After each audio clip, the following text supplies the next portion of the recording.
Hello everybody and welcome back to another episode of UFO 50. Today I'm going to be learning what the heck is going on in Game 51. So this is the community page of everything the community's found. And maybe it'll be a little bit more understandable because there is a lot going on in that game. I might do some theorizing and stuff. Overall, UFO / Miasma Tower story.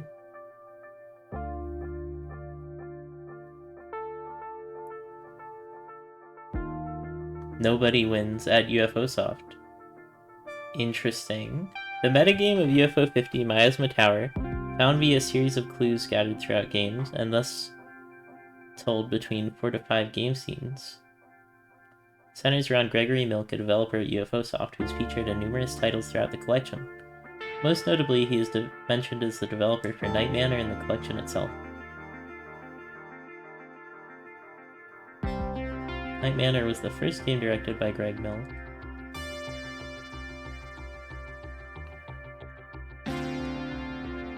How do you get to this point? The UFO Library project was spearheaded by Mr. Nomura and executed by Greg Milk. The general focus of the metagame is thus to document the atmosphere around UFO Soft around 1988, including the development of UFO 50, as well as function as a sort of venting for Greg about both workplace conditions and, as of now, a somewhat unclear incident that he feels guilty for.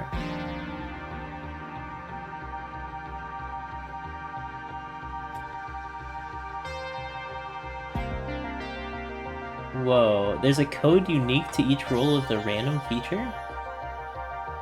How do I find that? Okay. Each section you control Greg in a different part of the office and inevitably stumble upon a prototype for an Ellis game. Paint Chase, Campanella, and God's Blood. In doing so, you'll meet familiar names from this. Credits: sound designer Joy Akebi, programmer Esther Mack, graphics designer Shane North, director Thorson Peter, etc.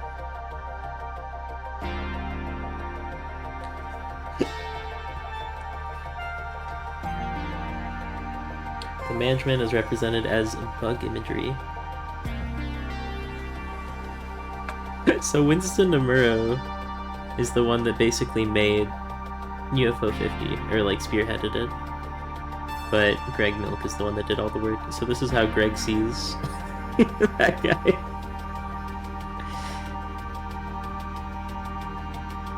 Or wait, was Tao Nomura or Winston? I think Tao mentioned spearheading Cyber Owls and the whole collection.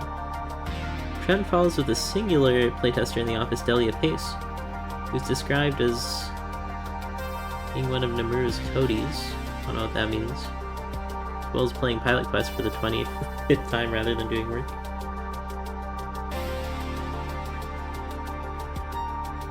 Delia Pace and several more of the boss's adoring followers. Bug-like imagery permeates the new UFO Soft offices, first described in 1987. See the description of Pin Golf. Seems to be associated with Nomura taking charge of the company in 1986, starting around the time of Waldorf's Journey, his first credit on a game. Shortly thereafter, the company rebands to UFO Soft, with Jerry Smolsky leaving. Insinuating his departure was due to Nomura himself, the company atmosphere gradually changes into one more corporate. Players have associated it with the ant and the grasshopper. Ants do all the work all summer while the grasshoppers play, and the grasshoppers beg the ants for food and forgiveness come winter. The imagery of the fiddle in Nomura's office, as well as the ending of Combat Ants, supports this. I forget how Combat Ants ends. Stereotypical imagery of locusts being bringers of famine and ravagers of supplies, and a book of philosophy by the name of The Grasshopper. That's a real book. Interesting.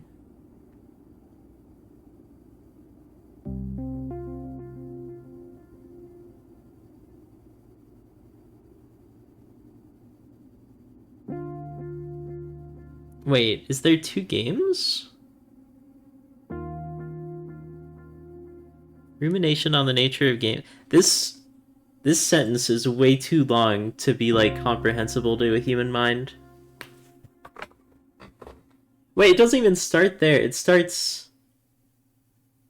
Is this all one sentence? Who wrote this?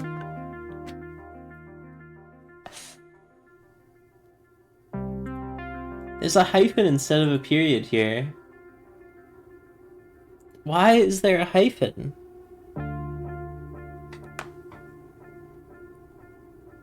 This also should be a period. This is all one sentence. There's another comma. There's another... There's the period. This is all one sentence. I'm probably getting distracted. I'm just gonna not worry about that. Hidden message in Star Wasper. We're all insects now. Interesting. Oh yeah, the blue flower in the start of Star Wasper. The sentient life form that invites invading insects to their planet is retribution for using it as a resource. This person had heard about run-on sentences and ran with it. Yeah, they ran a marathon.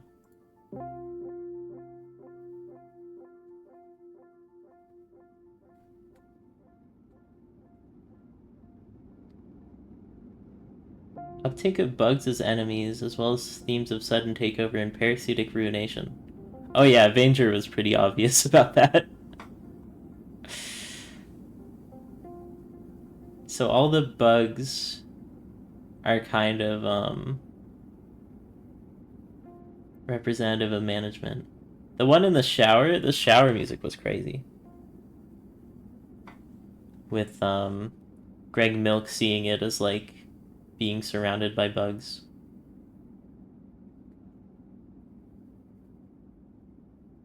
And these bugs are interesting too, because they just want to play games. So it's like they seem so nice, but then they kind of change the games that they want to make. Look at me, I'm a monster now. I've become a monster. Danger is also described as almost cancelled due to technical and other development challenges. Around the same time as the move into the new UFO soft and Nomura's introduction to the company. Miasma Tower itself takes place on July 24th, shortly after the completion of Cyber Owls. Yeah, I figured that out. Tensions are high and fatigue from constant work with the new culture fills the air. Greg has his share of apprehension, disgruntledness, and fear as our POV character.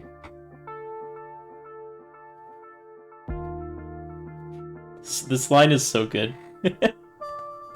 You make up some items that you know you won't understand or follow up on. The pigman has vanished? Wait. When was there a pigman? This was in the bathroom.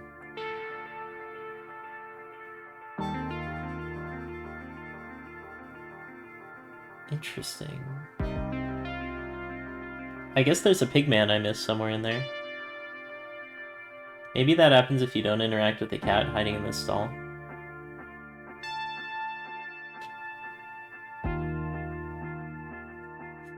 This one is too relatable. You can't remember the last time you drove somewhere other than here, your apartment. Not sure what the maze days are. Maybe that's how they got paint chase. Like they would test it out on the actual floor. There's a lot of space for it. That was my interpretation anyways. As well as nostalgia for the old days. His own focus on preservation. If you can squint, you can almost see the neighborhood where the old office was. Pretty certain the company doesn't run ads like this.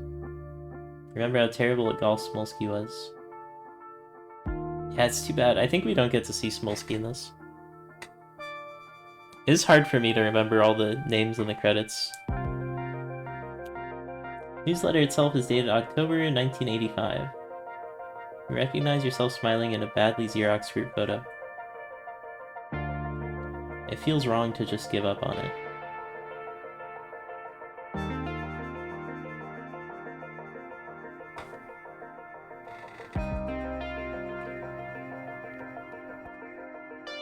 Maybe this is, representing that the newer games are kind of rushed, so they don't have time to test out prototypes or read, design books. There are indications that there's a growing discontent tension among the developers and workers, both towards the new workplace environment, culture, and the increasing shift in their work/life balance. As seen with the numerous employees sleeping at work, as well as the interrogative sessions on the drawing board.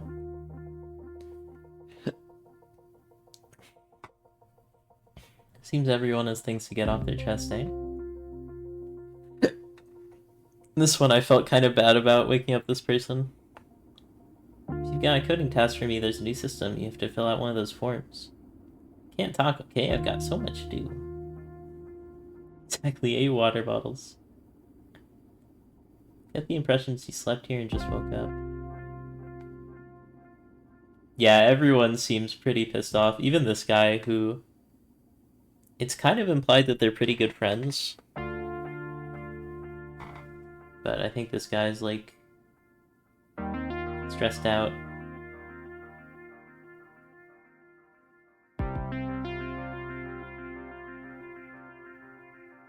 Yeah, they never went into what happened with Shane, although they talk about it.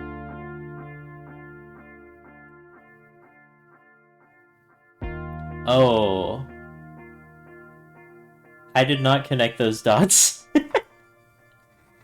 So Shane got, like, interrogated and then... Yeah.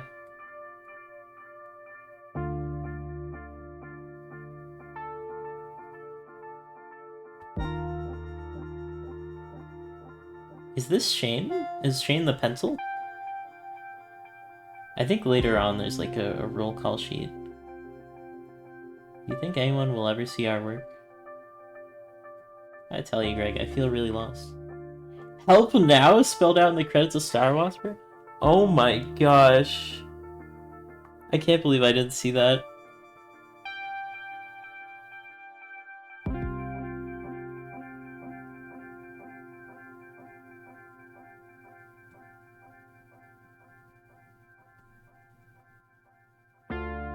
Oh yeah, and then the shortening of the names.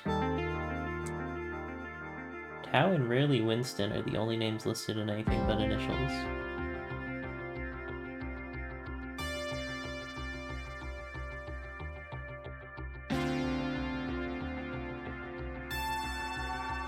Shane North. Shane North? Petronias.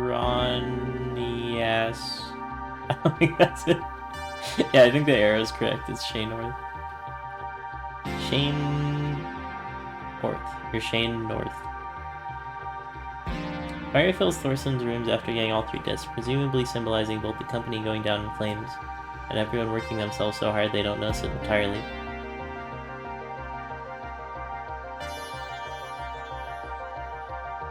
Thorson is likely referring to the 50 minigames found within Camp. Wait, there's 50 games in Campanella 3? What? Is there really? Oh. Interesting. Nice sweat stains, Ian Stinker. Animosity towards management hidden within Fistel's intro and in Party House. The latter seems to be on behalf of Jerry Smolsky, who refers to Tao Nomura as a parasite in Hotfoot, and blends Benedict Chun for Nomura's introduction to the company. Going as far to say about either the company or their partnership, it ends around the time of Hotfoot. You messed up, BC, you let the parasites in. Wow. Wait, what?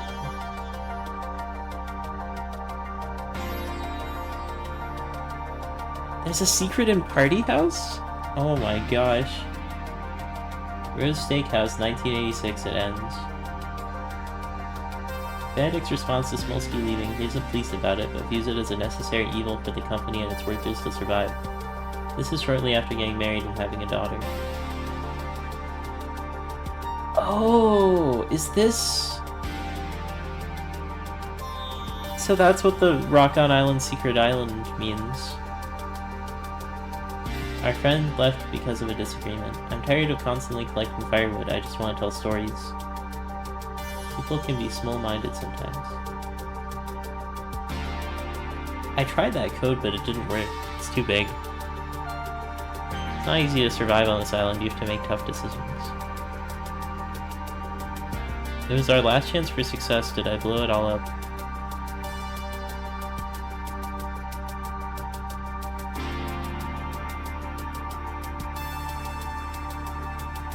So Smolsky was mad at Benedict Chun for bringing in the bosses, and then left. And then this is the response. Wow. How did they figure all this out? Our last chance for success, did I blow it all up? Oh, if you get to 1, that message appears on the bomber. Anyways, feeding the discontent and stress. There are 4 games being worked on that we know don't end up releasing. Jet Skater, Hollow Vice, Rakshasa 2, and Molotov 3, as well as updates to Campanelle 3 in the form of the micro games. The latter 3 games are also mentioned. Jet Skater, Hollow Vice...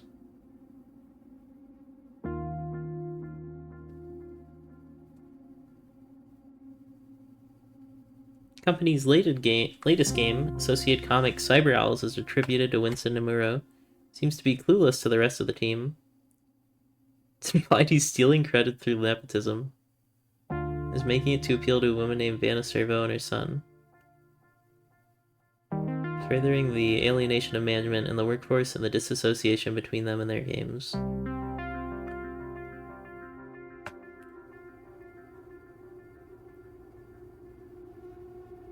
Maybe UFO 50 is just about, like, the original King's Quest being something people, husband and wife, would make in their garage to, you know, huge companies like Nintendo and EA. And Sony. Where the managers are so far apart from the people that are actually working on it. I mean, especially literally considering outsourcing.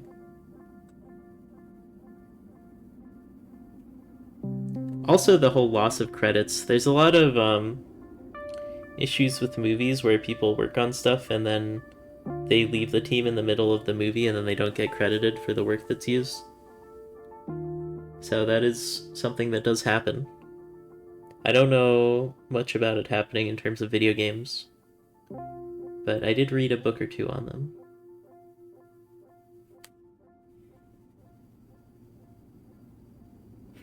This line is great. I don't think I've ever worked so hard on anything. Of course, other people did stuff too, as an afterthought.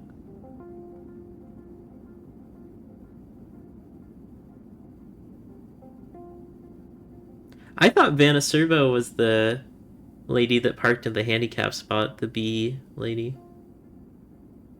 You hide your prize money so the pitmaster's twin son doesn't steal your credits again. Oh my gosh. Gary Smolsky, a co-founder, and his nephew Bobby Smolsky, a tester, left the company in response to Nomura being brought into the field and potentially form their own. The trio that want to revolutionize video games. Chun, Petter, and Smolsky. So I guess those were like the original 3.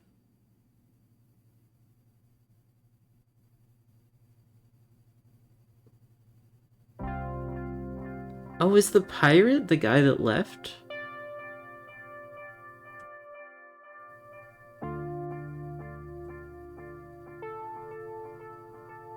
My uncle, yeah! Interesting. So that's Gary Smolsky.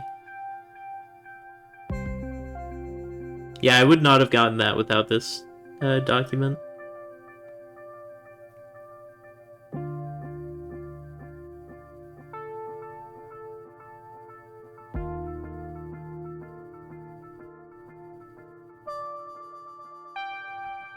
Oh, the parrot did get out. I don't know if the pirate did. But that's what the parrot leaving meant. Interesting. Hey look, it's Captain Jerry of the Seven Seas. Don't think I won't take out your other eye as well. Jerry? Gary Smolsky? Oh my gosh. I saw that message. I didn't put that together. Let me turn down the music a bit. Kiss off Edgar Liu. Who is that? Maybe it's backwards? Well, Raj.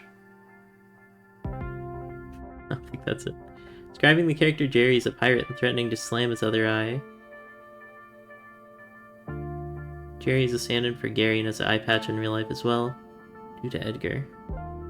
Wait, what? Jerry has an eye patch in real life?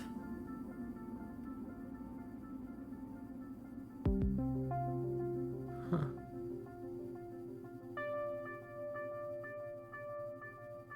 It reaffirms that the pirate in Miasma Tower is a stand-in for Smolsky. By Gary Smolsky, hidden in Hotfoot.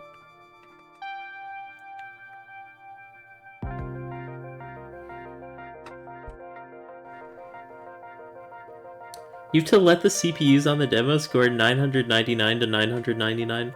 Oh my gosh, I can't believe someone tried that and they waited so long.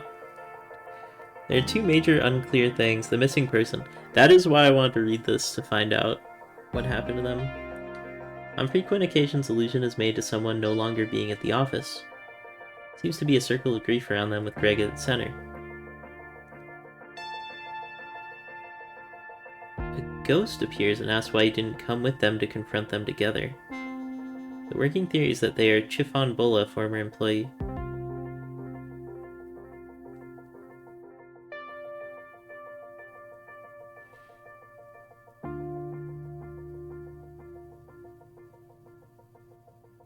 People have been mysteriously disappearing one by one.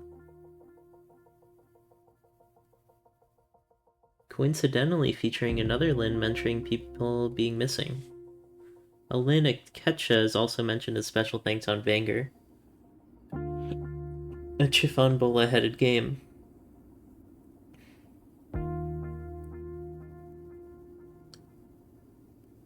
I thought it was more recent. I thought it was like someone just went missing because of how the push pins in the abandoned cubicle were.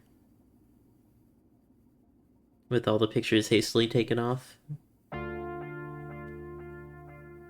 So a woman sitting in the car, you're pretty sure she doesn't work here. Woman in the car looks like she's crying. Oh, is she the person on the phone? Is she Lynn? Bunch of push pins that once held up family photos. Without thinking, you move the pins around to spell the words "I'm sorry." We were supposed to confront them together. There are suggestions that the woman in the parking garage is connected to the empty cubicle, sharing the name of a character in God's Blood, similar to how the villain is named after Ian Spencer.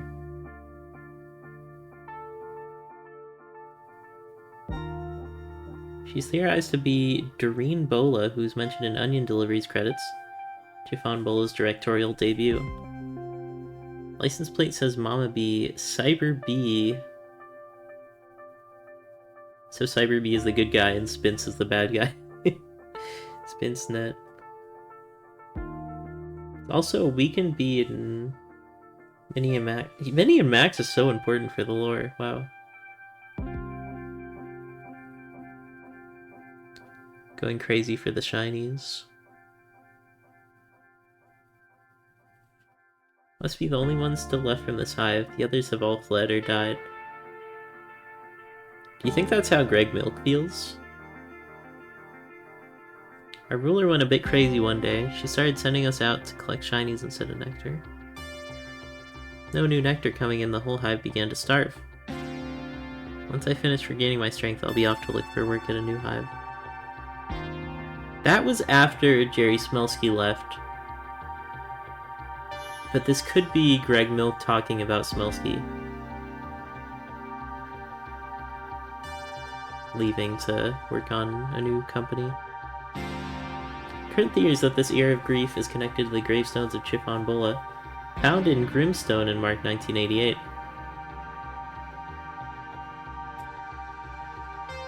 Greg stopping right after where their name used to be on the HR list, which they are nobly absent from. And Grimstone having a message referring to people disappearing during leap years. Date 2/29/1988. That's from the code, I think. From the intro storage garage, the password for the 4th game scene, code in Night Manor, and most importantly, the internal number for the God's Blood prototype. The ghost in the Forever hallway is thus assumed to be Chiffon Bola, who is either missing, dead, or both.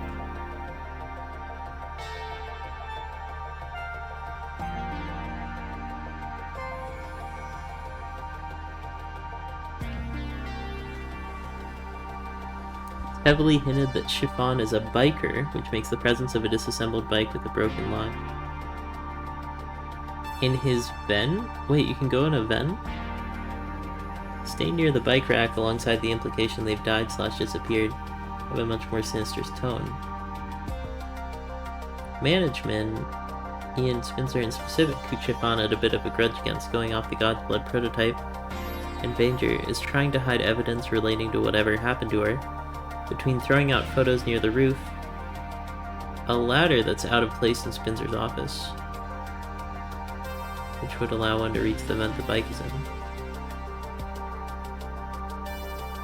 Stray button from one of his shirts being on the parking garage stairwell. Special thanks to the pedal-powered bike club.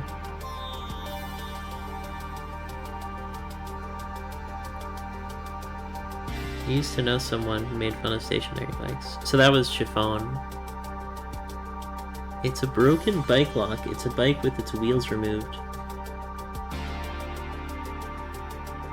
Make out the faint outlines of a stain on the wall.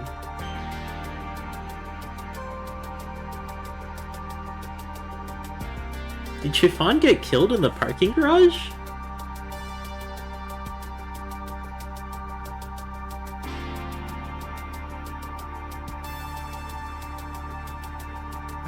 And that's a blood stain? And that's why the ghost is telling Greg that he should have gone with? To confront the bosses? Dang.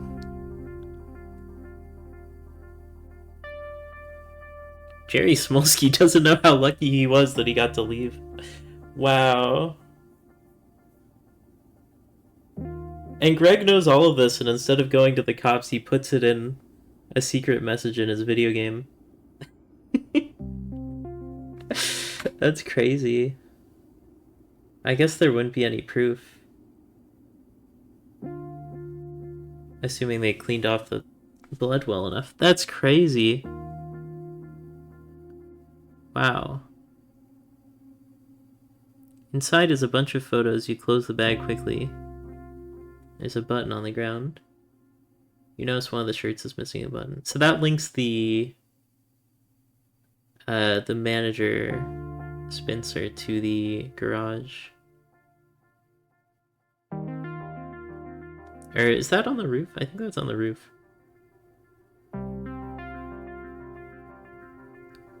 This is Detective Crom. Is it alright if I ask you a few questions? So I guess this is the part that's kind of up to interpretation here.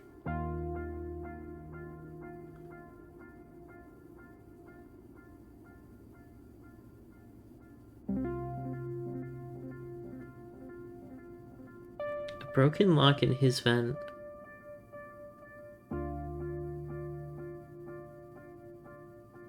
It doesn't say where the vent is.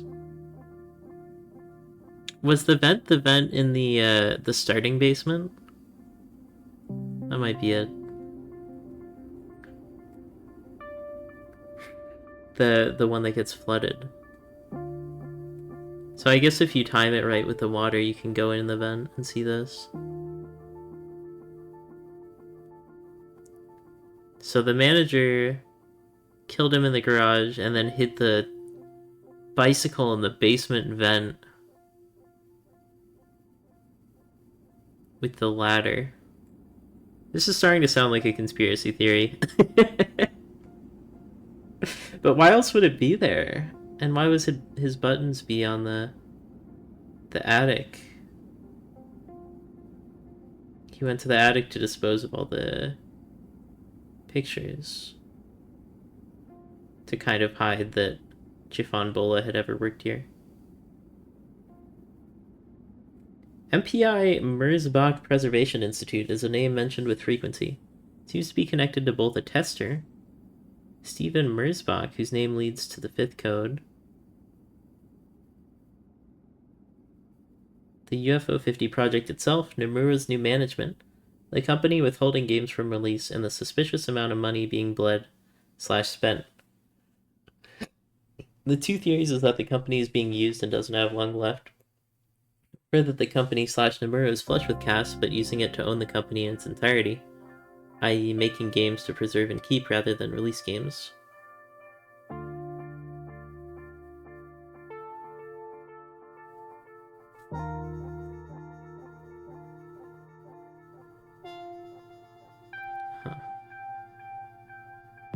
Package contains proof copies of the UFO Companion, and then there's 100 or so box copies of the newest game titles.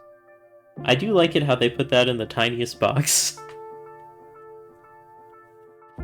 Like, if they wanted to make it clear, they could have put a billion boxes. Am I theory crafting? Perhaps. Inside the trash is a piece of paper that says MPI. I am fairly certain that the manager killed and hid Chiffon's Bola's body, and that's why... I don't remember if Chiffon is a guy or girl. That's why they're missing. Whoops, I hit my candy bowl with my glass of water.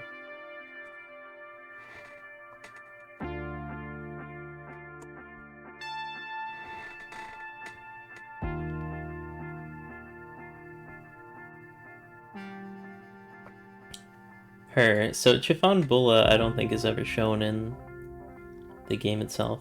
Unless you count the ghosts. Where's the ghost again? There she is.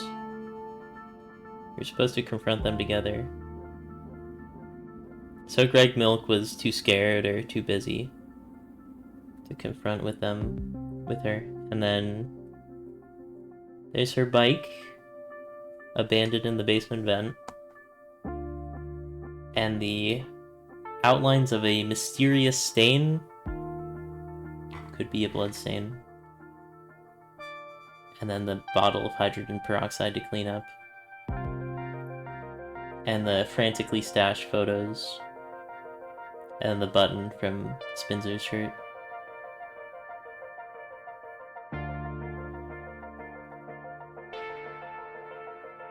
It does seem crazy that all this would be over game, so maybe Chiffon caught Spencer, like, embezzling or something. Or doing something worse.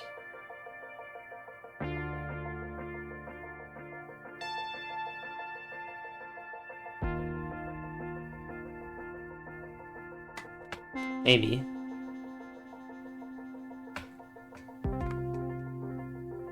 Merzbach Preservation Industries.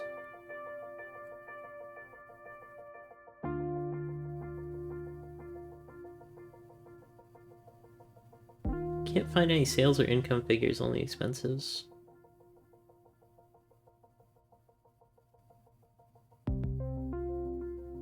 I kind of interpreted this message as you can get a raise because the company's closing and I don't really care about it. And the accountant lady just wants, just doesn't really care anymore.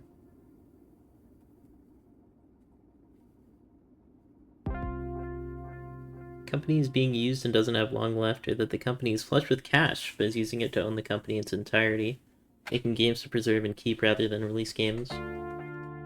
There's a thing where movie studios will... Thank you. There's a thing where movie studios will just shelve games. Not games, movies, I can't think. And not release them because of taxes. Alright, hold on, I'm gonna recheck Just wanted to let you know I finished your level pack, and the 4th Neobab level is the most fun I've had in this game for what could be years. It's so dumb, but awesome. Thank you. I gotta go back and play it now. Because I don't even remember it that well. So it'd be like a let's play. Also, hi Q-Ball. Are you ready to theory craft about Chiffon Bola being murdered by Ian Spinzer? That's my theory. And probably most people's theories if they got presented with this info. No? Alright, see ya.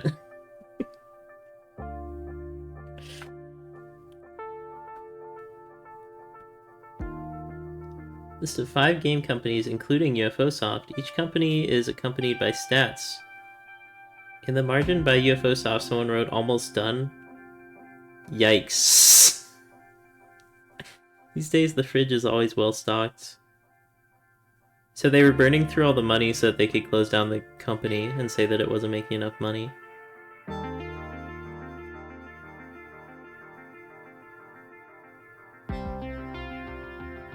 So why would they want to tank the company? I guess that's another question. Has the boss released you from that archival project yet? I could really use some help with level design. Your report on how the game collection is going. The boss wanted this project done before last week's 50th release celebration. You're already late.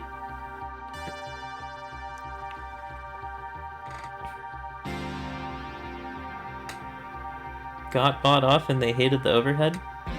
Explain what overhead is like I'm 5. The library you're building will be a shining light for humanity in the dark winter ahead. Soon you and I will be gone, but that beautiful archive will live on.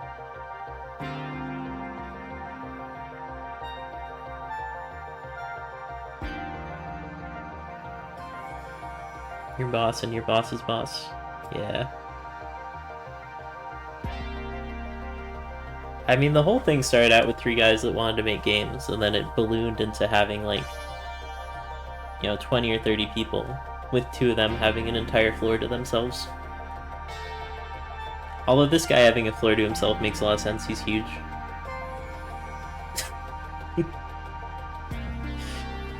So the dark winter ahead probably foreshadows the company closing. And he sees it as a unchangeable outcome.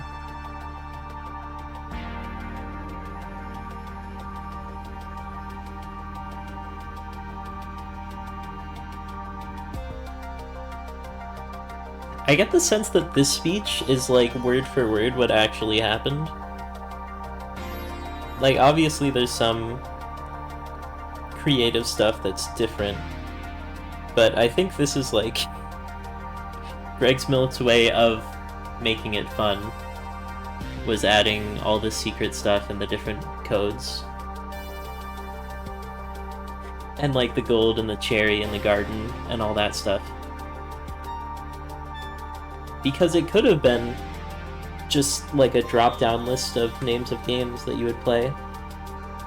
And UFO 50 is so much more than that.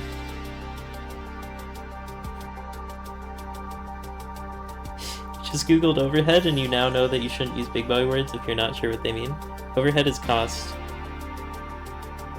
They hated the getting looked at, the watching, whatever that's called. Surveillance state. Because that manager is terrifying. Like, Ian Spencer, bruh. Always watching from the big windows, can't go into Chiffon's cubicle.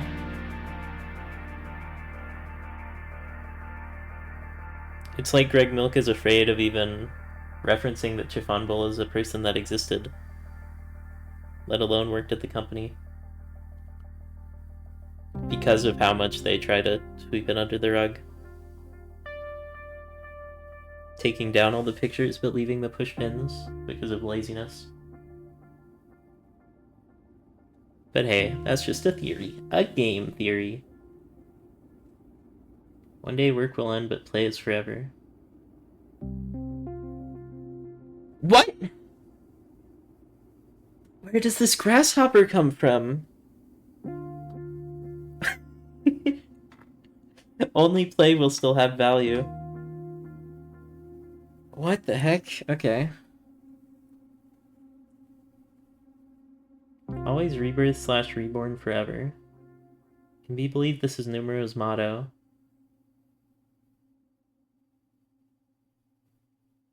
Grab the grasshopper seen in the previous screenshots plus emphasis on preservation. Chat, should I buy the grasshopper, read it, and then make a sequel to this video? Don't doubt me, I would do it. I kind of want to do it. Buy both versions of the grasshopper, because apparently there's 2 books called that. Inscription on the egg says Semper Runasci. Frame news story about a plane crash. The caption says Semper Runasci. Yes, alright.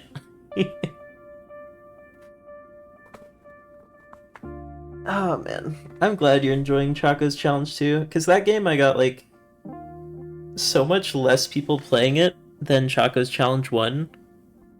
It was pretty much just Gugabo, which is sad because it was so much longer, and I put a lot more into it. Although I do like Choco's Challenge 1 as like a small fun project. I put that out when the level designer tool was pretty bad. OMG, you remember the game you made? Yeah. Magic Pill. Yep, you remember it. The 3D platformer of the future. It's still on itch.io if you want to play it.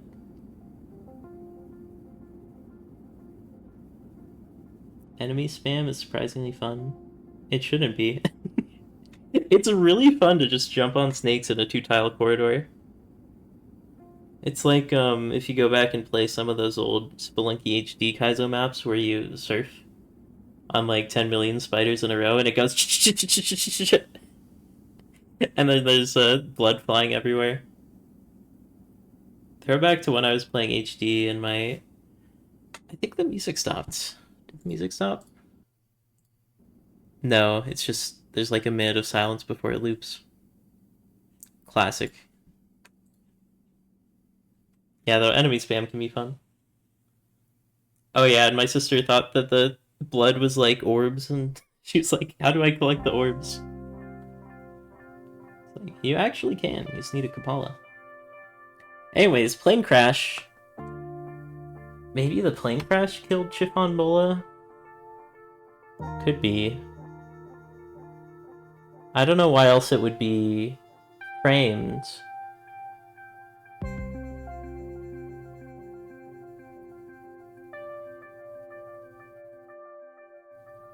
Anyways, the company game room, which is full of extremely expensive and rare antique games, labeled the Nomura Collection in Pingel's credits. Tao has precedence for collecting and preserving old games for himself.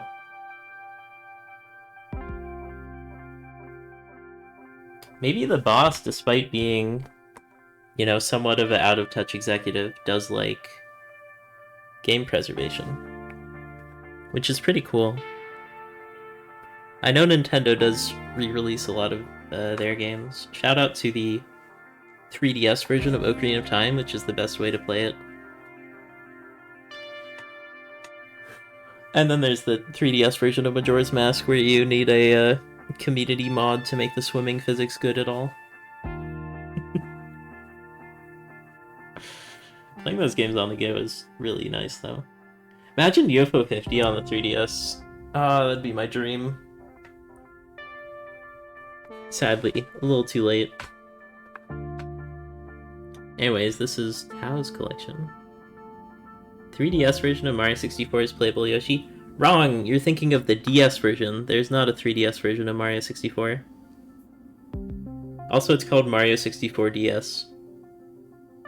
Which is kind of a funny name for it. I guess Mario 64 was named after the N64, and then they could have called it Mario DS. But that would imply that it isn't Mario 64. Anyways, another rare old game on its way to the boss's collection.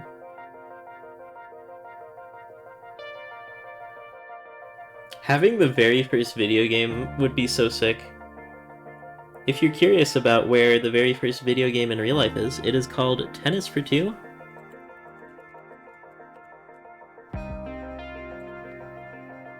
This is a real history lesson here.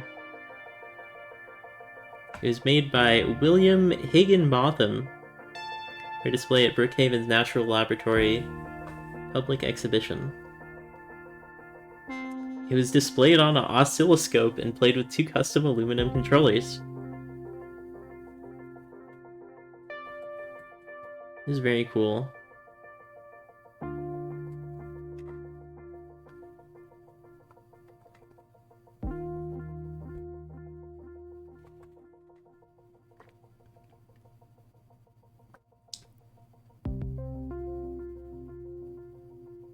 This is so much of a tangent stream where I just look at stuff.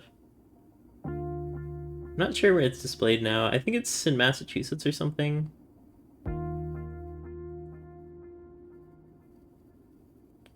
Oh, right, there's a reconstruction in 1997. It's displayed at the 2008 celebration of the 50th anniversary of the original game.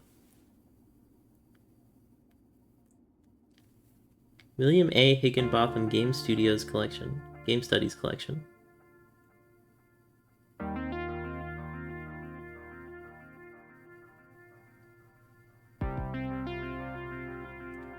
There's other candidates. Cathode Ray Tube Amusement Device.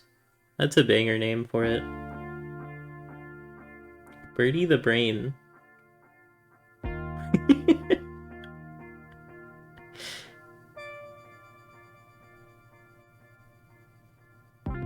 Yeah, the first video game. Do you think they look similar?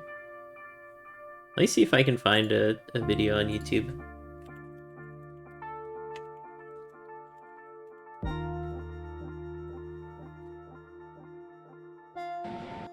have to mute it so I don't get copy strike. Actually, it does look a lot like it. See, it's a big circle in a big box. Big circle in a big box with the computer to the left of it.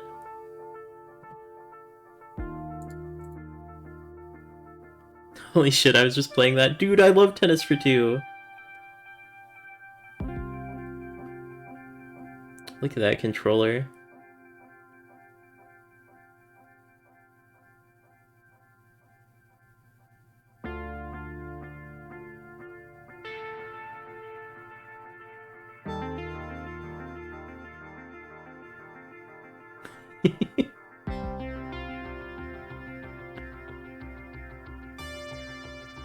Wow.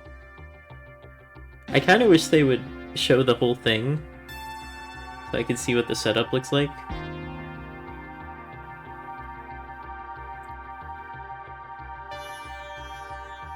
They're releasing DLC for this.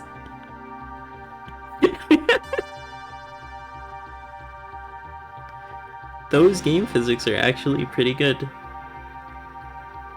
So true.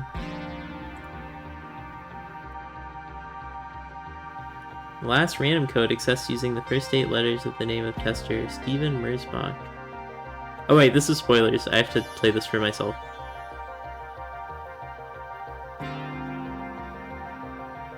Okay.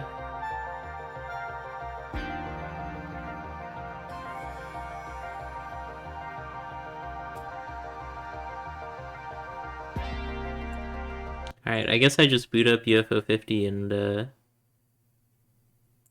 try that out here. So, Sten Mers. That's not the right game. Whoopsie. Alright, actually playing a video game?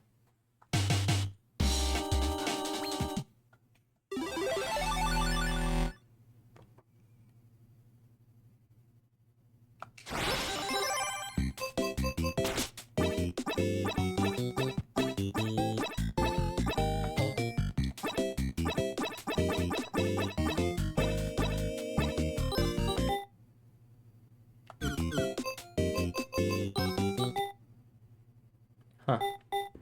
I thought it was you have to go into the random menu. Remix.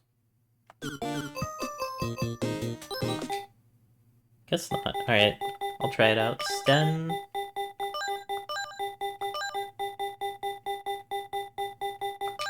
Alright. I spelled it wrong. Stenmers. Stenmers.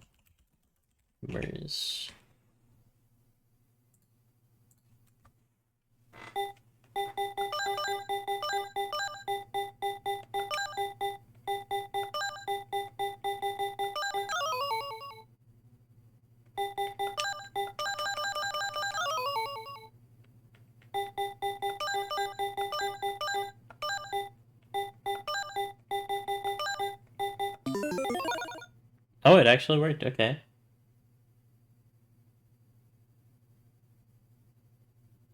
What does that mean? That looks like terminal, maybe?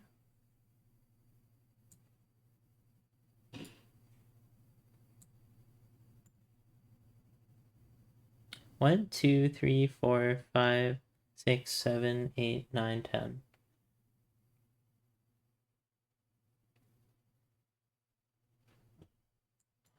Two, three.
I hit the wrong button.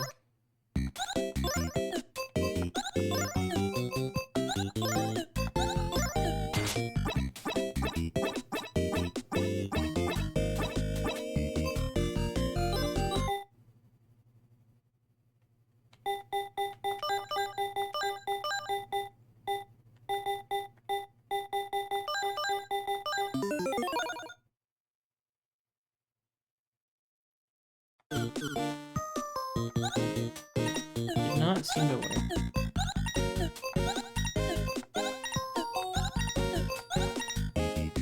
I don't know what else I can do aside from saving them.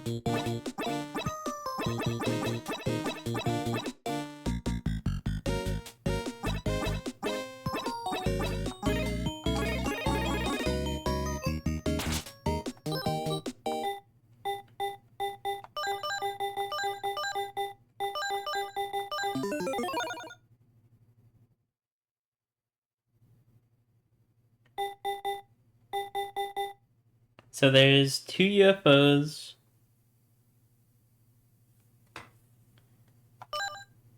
And then 0, 1, 1, 1, 1, 0, 1.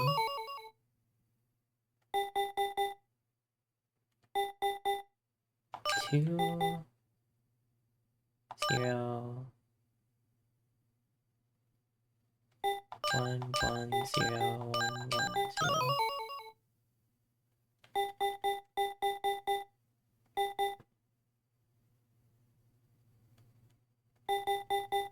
What if I do in order from top to bottom? So that'd be 1, 1, 1, 2, 3. Mer. Do I want a hint? Sure. I don't know why it... It gives you the hint on the code.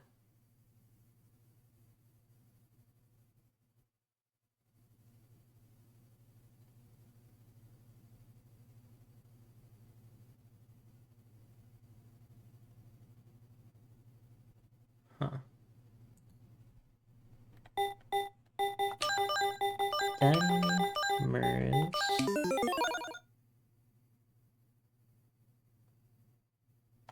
So it does have to do with random.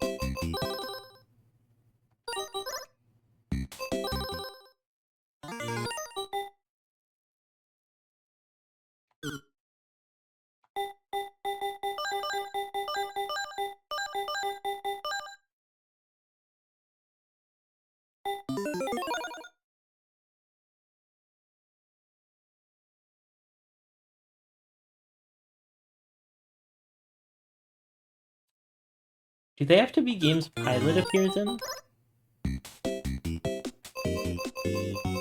So Pilot doesn't appear in Overbold.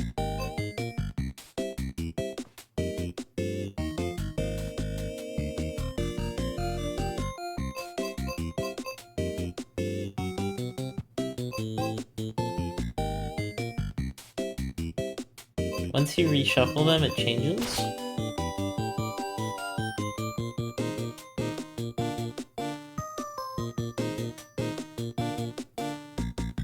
Is it the first letter from each of the games? Don't remix if you can help it. Okay, so it would go PW T D.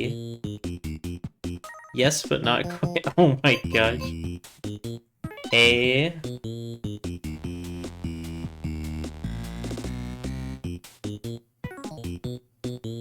Think deeper.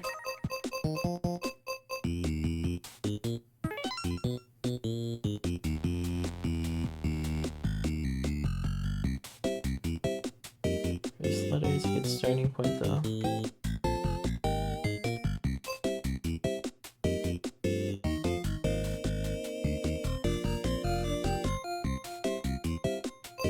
Alright, so PW TD. Oh, this should be combatants. Bell brace. CP.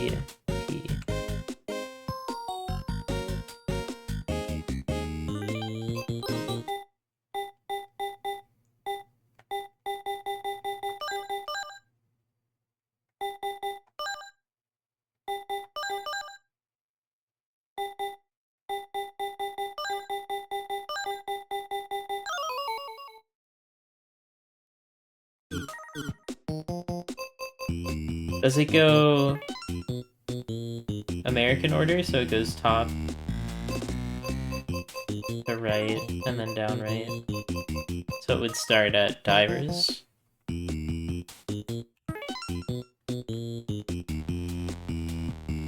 And then it would go to Big Bell Race. Starts with T. Goes to combatants. I'm missing a detail. Oh my gosh. And Pilot's Quest.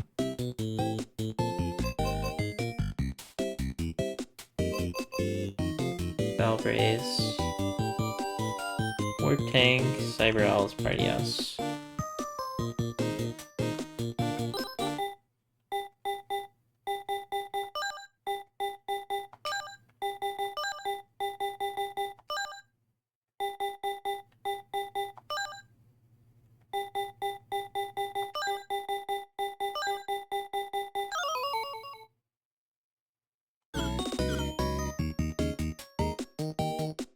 missing a detail.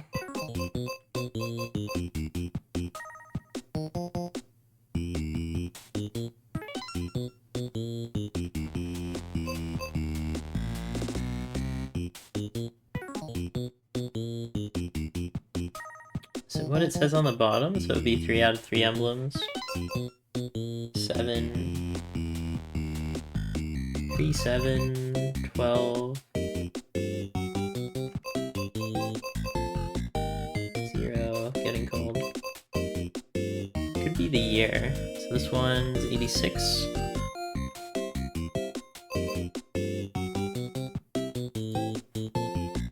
Titles are the link.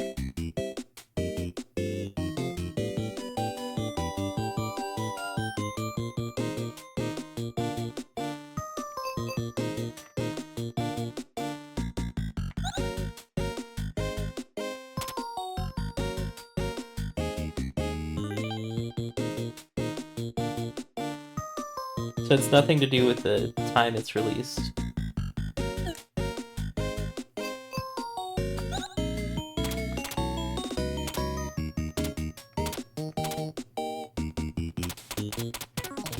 Think like a programmer. Is it the number?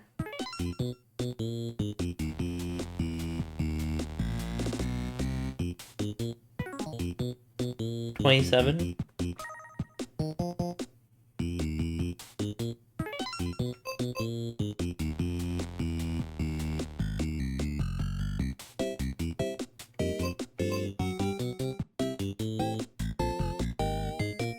Something with a name is all I'll say. Thank you, Trudy Fruity. So helpful. This one's dive.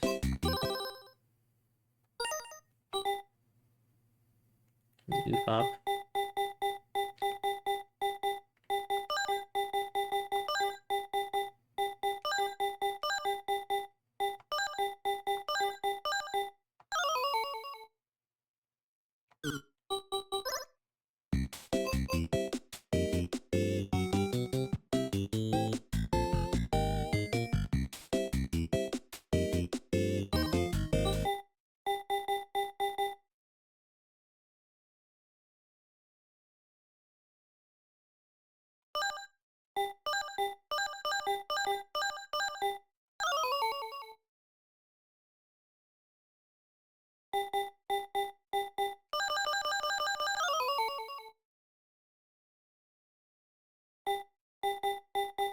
It would have to be 10.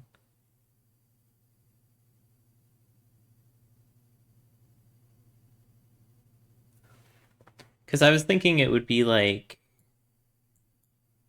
binary, so it would be 1, 0, 1, 1, 0, 1, 1, 0, 1, 1.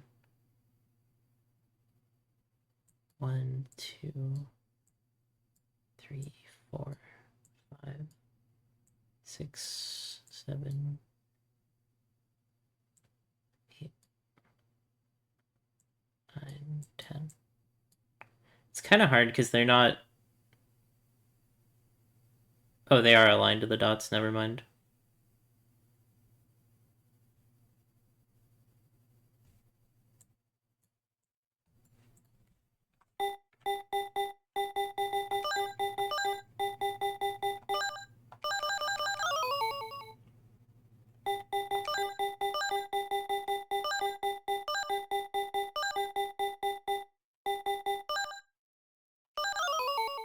Not random.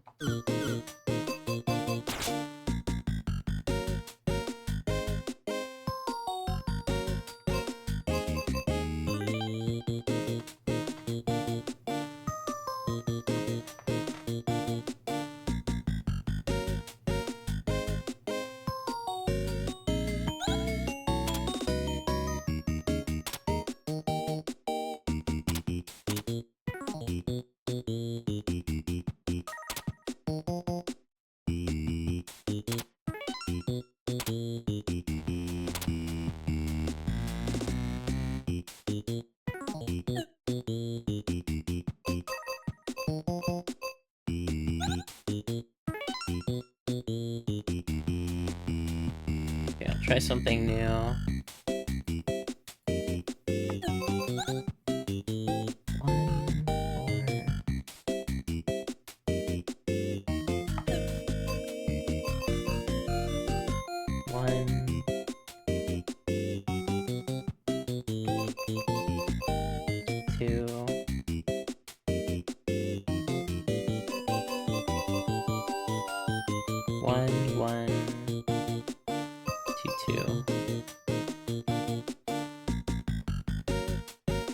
How many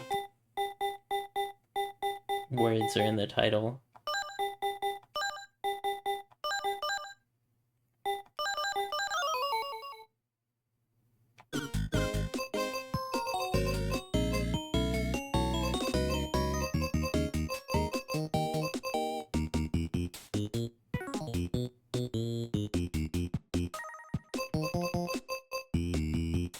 And try out the other order.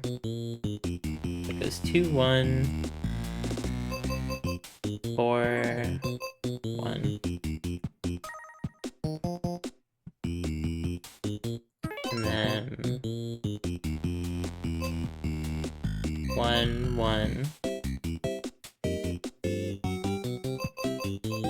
2, 2.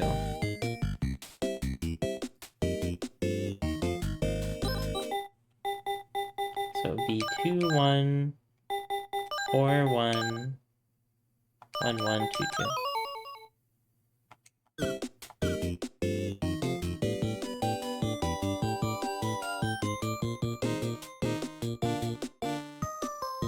There's nothing that actually helps from what I've skimmed. It looks like that's just saying spoilers.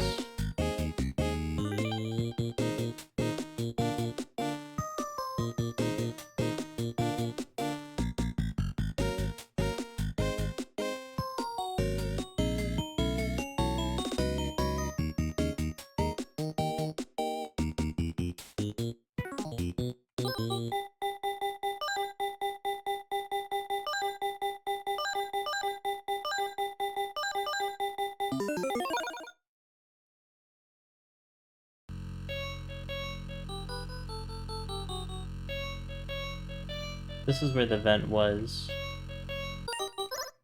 Do you have any other hints?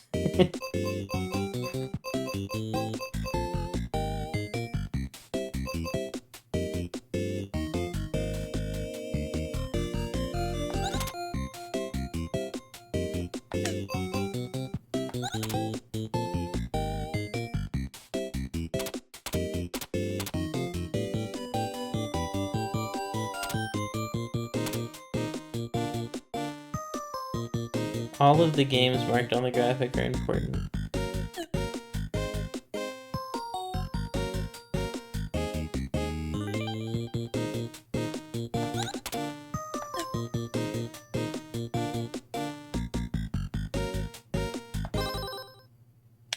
I was on the right track with looking at the blank.ufo. Alright, so if we start with D for dive.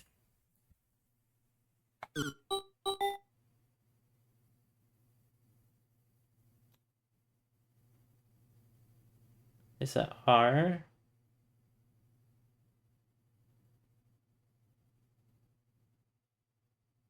KG TE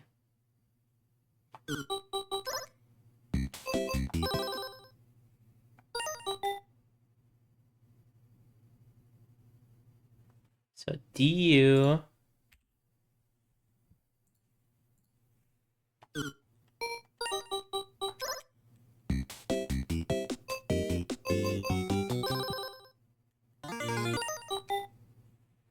A XXX.ufo. Dang it, you distracted me and I posted Dua. Alright, we got Dua.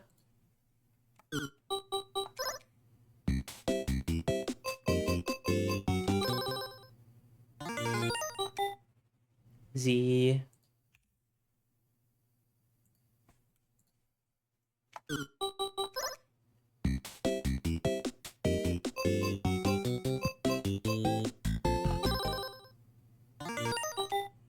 D.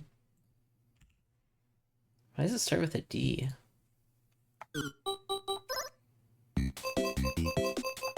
I'm pretty sure Warp Tank is a W. See if I remember right. Yep.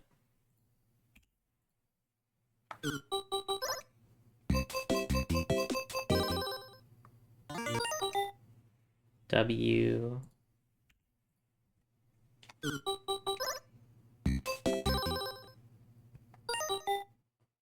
P.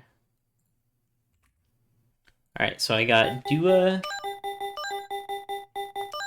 Z. Dua. Whoopa. That's actually it. Man! I didn't expect anyone to find that. It's a capsule made out of a sturdy material. Lettering on the side says MPI. Try to open the capsule, but you can't figure out how. On further inspection, you find the number 2039. We did it and so did you. Okay. You talk like you're part of a collective. I guess you are. This is the after credit scene, effectively. Alright, I guess we have to wait till 2039 to get the other 50 games. Try to open the capsule, but you can't figure out how. Do these all say the same thing?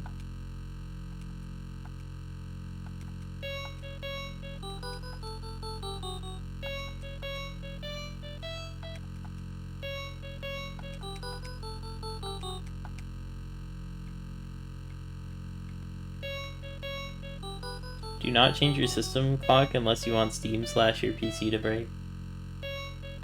But what if I did it anyway?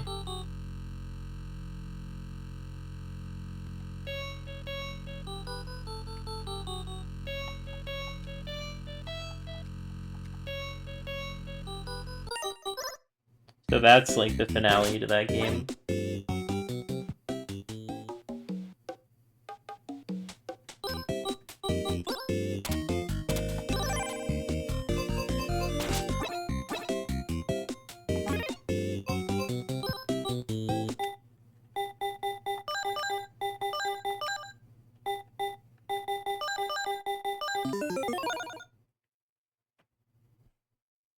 Okay, so that stays the same.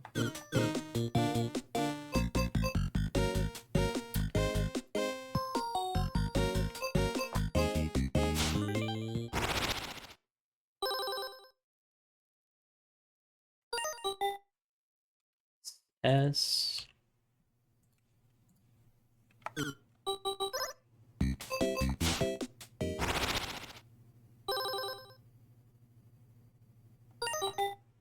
C.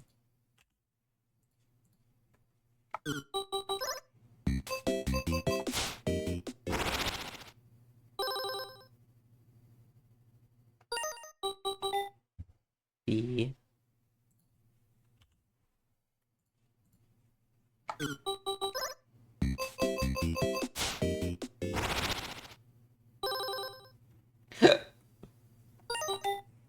D. That one, there's nothing that hints at that though, right? Just that Sten Mertz is a code.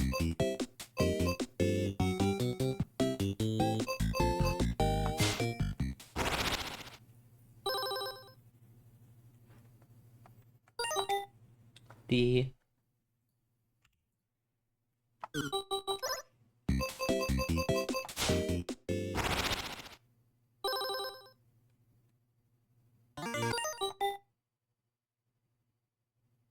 U.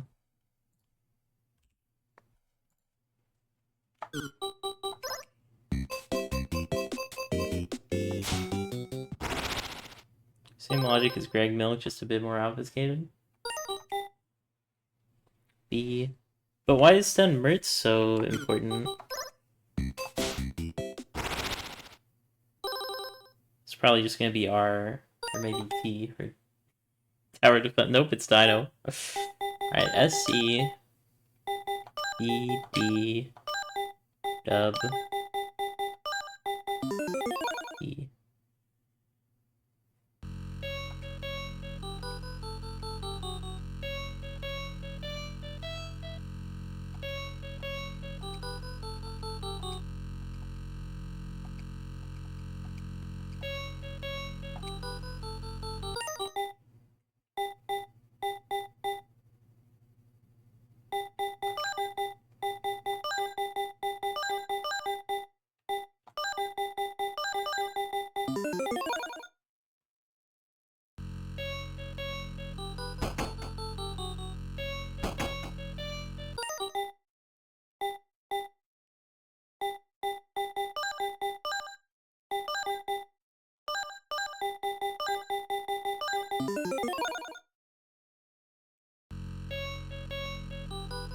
So you can teleport into this room, but you can't get out.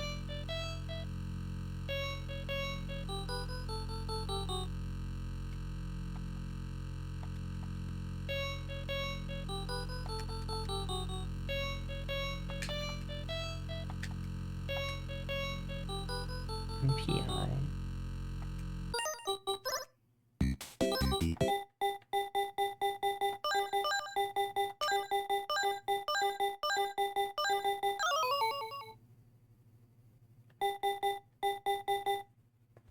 Hold on, let me bring up that other code.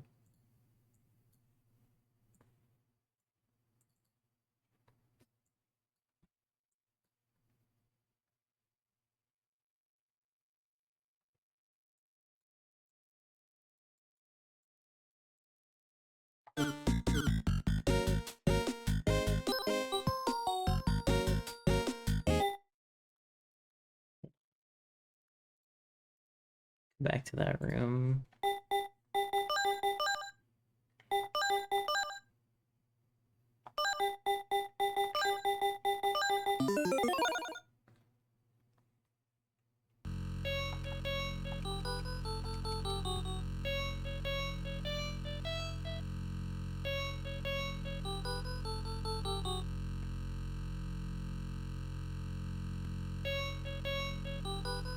Alright, time to try all those in combo.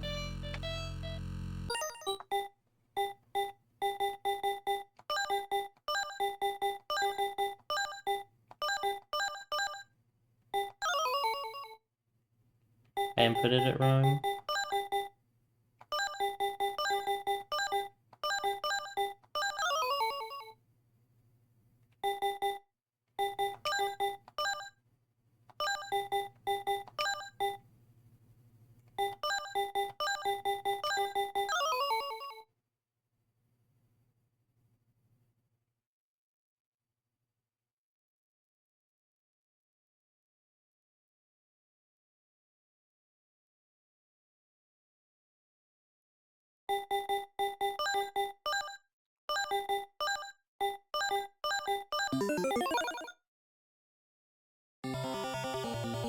That's the code that brings you to the games room, so it doesn't combine with that. I think that's the only other number code.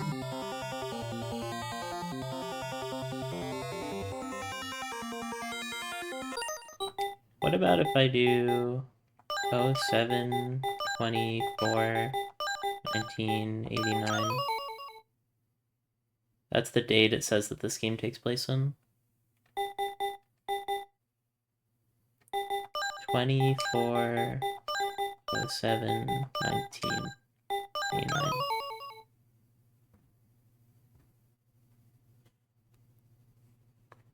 What about the day UFO 50 was released? Alright, September. That would be 09. 18, 20, 24. What if I do the original release date?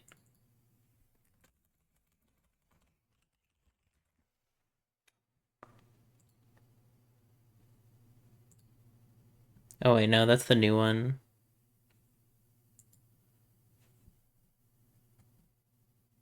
UFO 50 announcement trailer 7 years ago. That was published August 7th.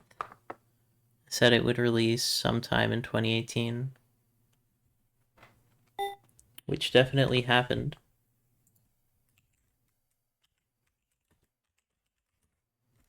August is the 8th month, okay. So that was 08.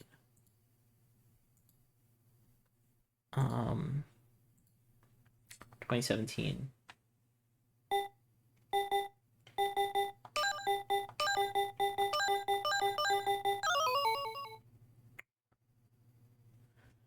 So that's not it. Alright, I don't think there's any other dates I could try.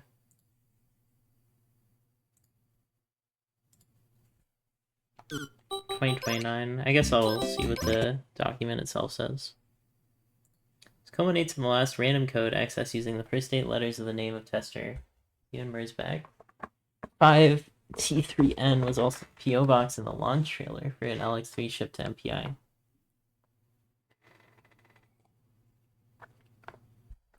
Presumably that LX3 is the one from the dumpster.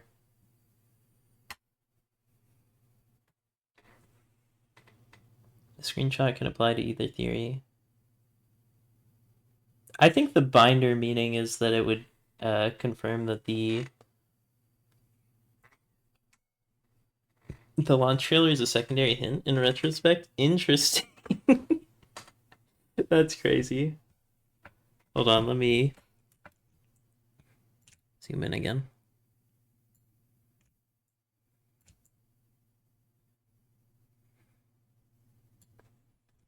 Alright, ultimately the story here culminates in the cracktro. What is a cracktro? For UFO 50 itself. See discovery of a storage locker numbered 229, which was also part of the password for Night Manor. Greg's passion project, as well as the code 229 1988. Full of the objects that used to fill the UFO 50 offices, as well as UFO 50 itself. It was discovered in 2018.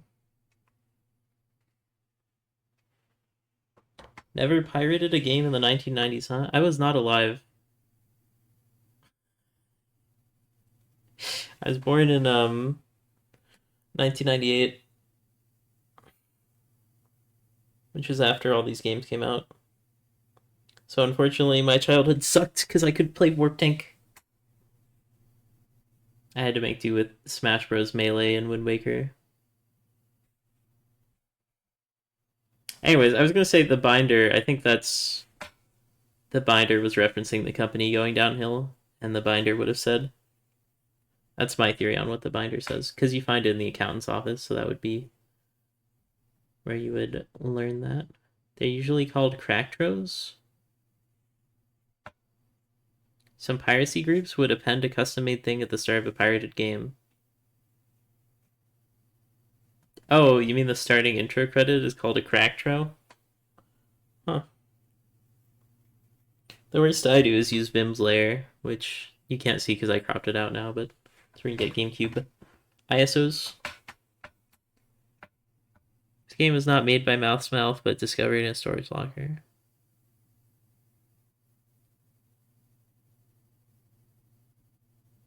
Wait, what?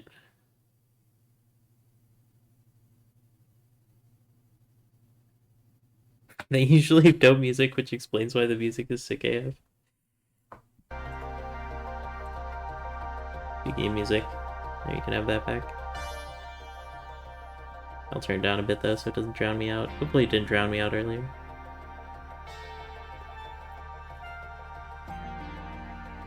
I do want to make a video showcasing all the connections in the intro credits, because I think that's something a lot of people miss. I think the orange couch is a party house reference as well. Oh, and the cat table from Game 51. Pictured above the pink flamingo, loungewear record on the side of Thornton Fetzer's office. The synthesizer, the keyboard. And there's the alien from Onion Delivery.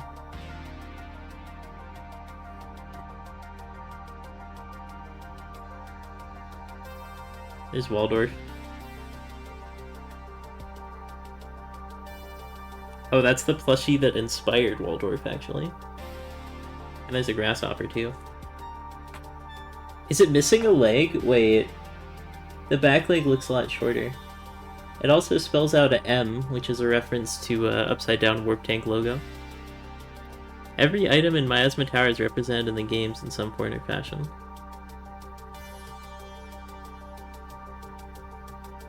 This looks too much like a butt to me, the imprint on the screen.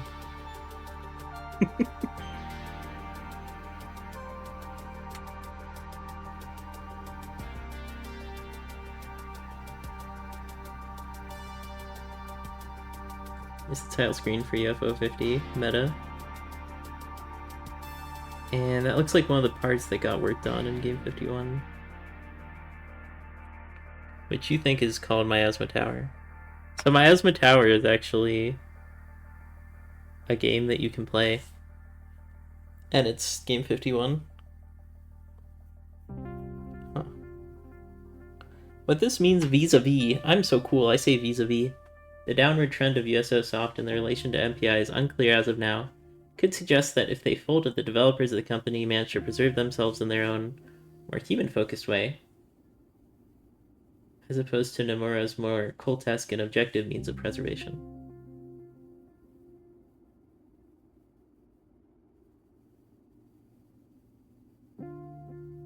So we're a memorial to UFOsoft and the people who work there.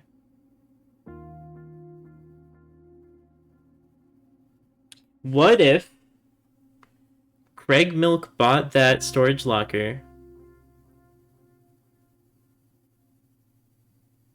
and then Greg Milk knew he couldn't release the game himself, so he waited years and years paying for the storage locker, and then he turned it over to the game preservationists. Because UFO 50 itself was probably one of the scrapped new games when the company went down. So Greg Milk bought this storage locker and then waited and then gave it to the game preservationists. And that way Greg Milk himself could be distanced from it and not get in any legal troubles, considering that the Ian Spencer and the rest of them were probably still out there.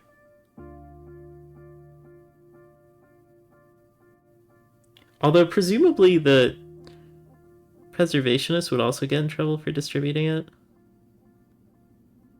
Unless they did something like release it for free online and not tie their names to it. Although the intro cutscene does kind of implicate them legally. You think I'm on the right track? Alright.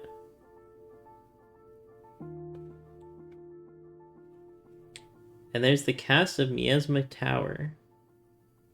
Greg Milk, Misha Danry, Hugh Baylor, Thorson Petter.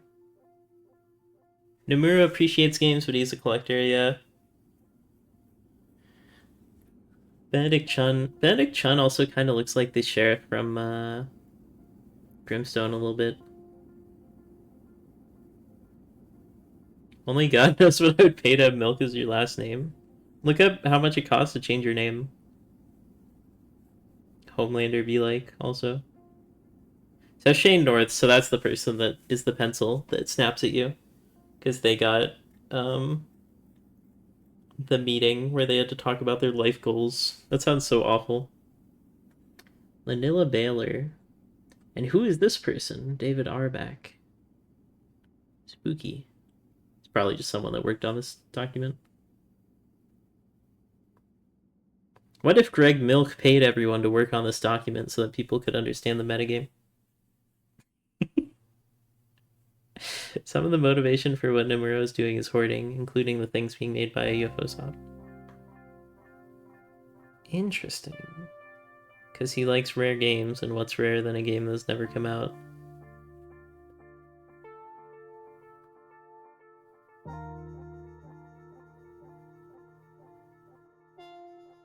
I like the Combat Ants sprites, even though I don't like Combat Ants as a game. It's possible that Greg, being tasked with preservation and being told to send everything to MPI, he decided in a last-ditch effort to hide a computer in the junk that got put in the storage locker. Ah.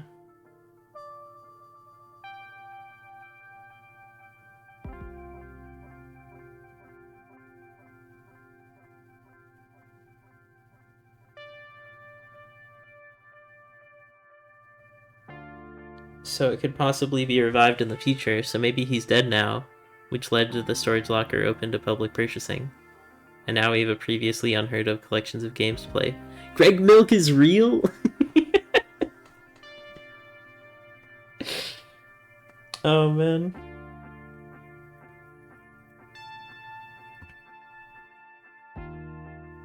Carla Zhao.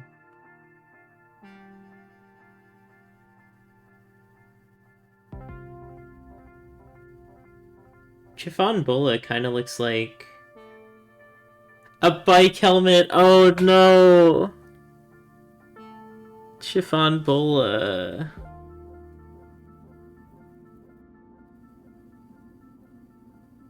Yep, lol.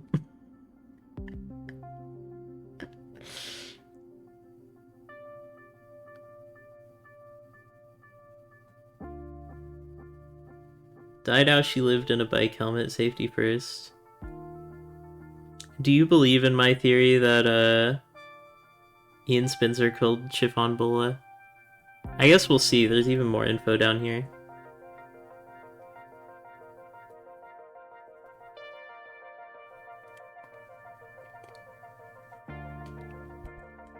(1977) Benedict Chun, Ace Panchek, Gary Smolsky, and James Zarian make a board game by the name of Space Trotter. So that was before Greg Milk gets involved. There's some layers to it. If he didn't outright kill her, he definitely hid the evidence. Yeah, because why else would the bike be at a vent? He's definitely implicated, at least. Yeah. Thurston Peter develops Barbuda at LX Systems secretly. Benedict Chun and Gary Smolsky nearly fire him.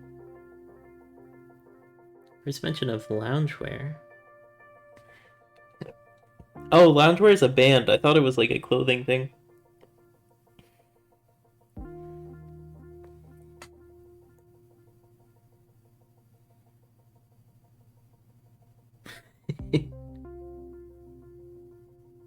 It is kind of funny how much game developers at AAA just want to make their own indie games. It makes sense. You don't want to have to deal with all the red tape. So they almost fire him for making Barbuda, and then they say, actually, no, let's just make games. They did the intro song for Caramel Caramel and the prologue. Interesting. Does that mean Eric Sergey didn't do that? Or is that just like in the meta story, but it was really Eric Sergey?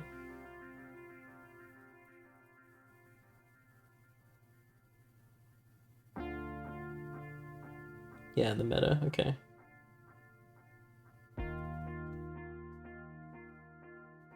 After Bug Hunter, they formally shift to only making games. Obviously, in real life, Eric did everything.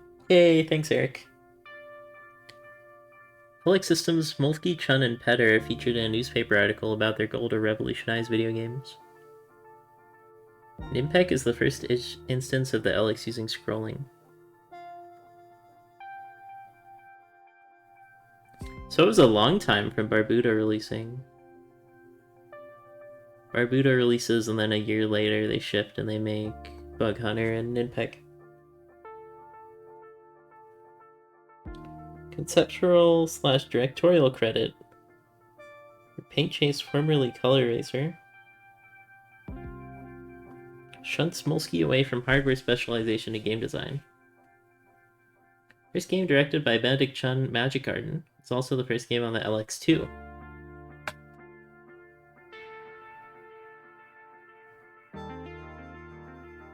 Melda Smolsky passed away. More tools developed in her memory. Do you think that's why Mortal has such an emphasis around sacrifice / death because of Melda?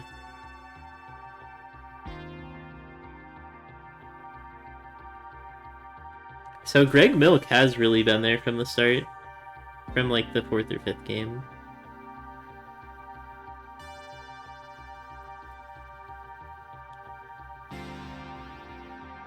Wait, Alpha is the same character in Hollow Vice? She looks so different, though. Oh wait, no, Hollow Vice isn't the 3rd game prototype that we get to play. I think that's something else. Greg didn't direct a game until Nightmare. He had to wait so long. Holy. That's crazy. There's the appearance of Pilot and the Campanella and Plant Zoldath. Setting characters are connected to Space Trotter. Oh my gosh, imagine if, like, in a few months, Space Trotter is released officially.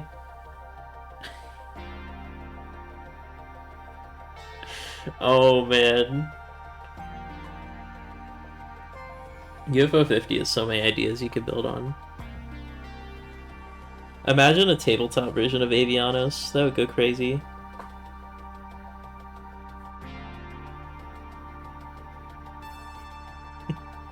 You would put up like those binders we used to use for tests, trifold binders. Party House, the card game. I could see that being a card game without changing much. It'd be a lot of shuffling though.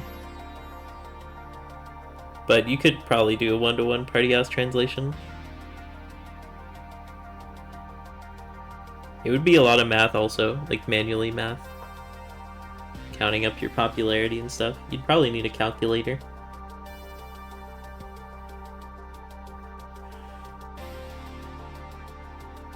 Lancelot is first mentioned. First mention of Coach Blazer, who'd be the coach in Putt-Putt. Seemed to be the PE teacher of Benedict Chun and Gary Smolsky growing up.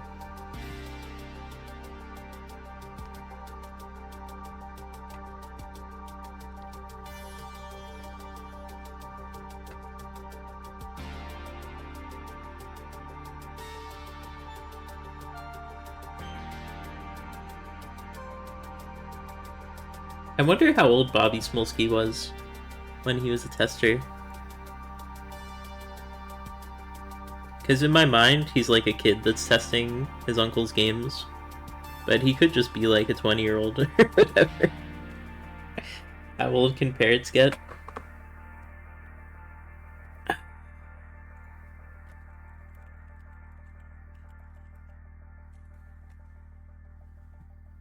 Five to 15 years. Uh-oh.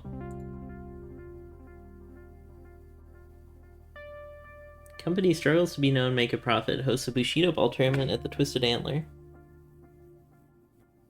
And then even more people are brought on. It's kind of interesting how many people are brought on with the game studio struggling. Don't question the Benedictator in Black Koala. Perhaps Chun just started to lean into his directorial role a bit more this time. Petter and Chun directed most of the games until the last couple. Smolsky makes in a 1986 from here on. So who's the main three?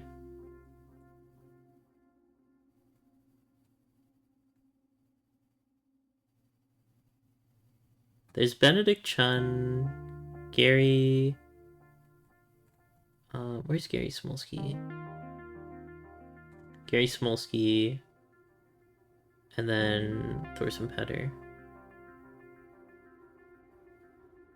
Okay.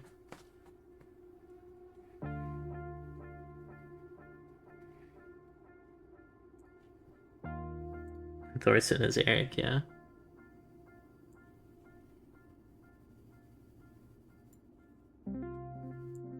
So these are the three main... the three starters, and the rest all get added later. And Greg Milk is kind of an OG, but came in a little bit later. Gary is John? Oh, okay.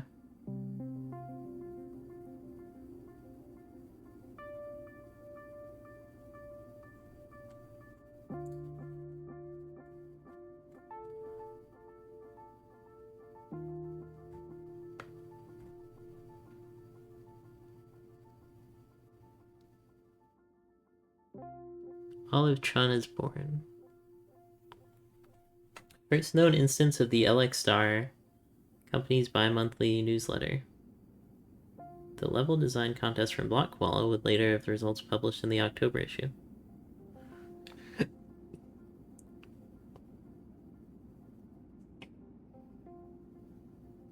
Smolsky switching to a primarily testing role. Frankie's Family Fun Center, a frequented hangout of the LX staff.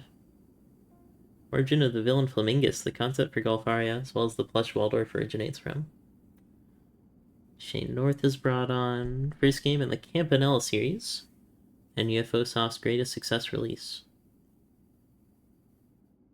Misha Danry claims to be the one who suggested bringing back the ship from Zoldath, as seen in Miasma Tower. The group photo is taken at Frankie's Family Fun Center. LX3 is released. It's hard to pinpoint from when the details given. Onion delivery is at LX3 soon billboard, so it's implied it was after April. Campanella and Big Bell Race were pack-ins, while the prototype for Campanella 1 is in the LX2, implying it was an LX2 game.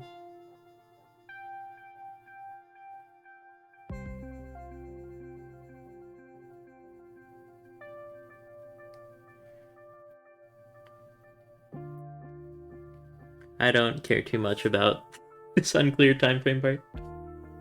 Benedict and Cherry start having a falling out about the future of the company, Benedict focusing on the sustainability and future by trying to bring Nomura in, while Jerry doesn't want the company's general philosophy and direction to be compromised for the sake of Nomura's money. Ultimately, Benedict Chun wins. Tao Nomura is first mentioned as a special thanks, assumedly being brought into the fold as an investor, given he shows up in future game special thanks before becoming the CEO.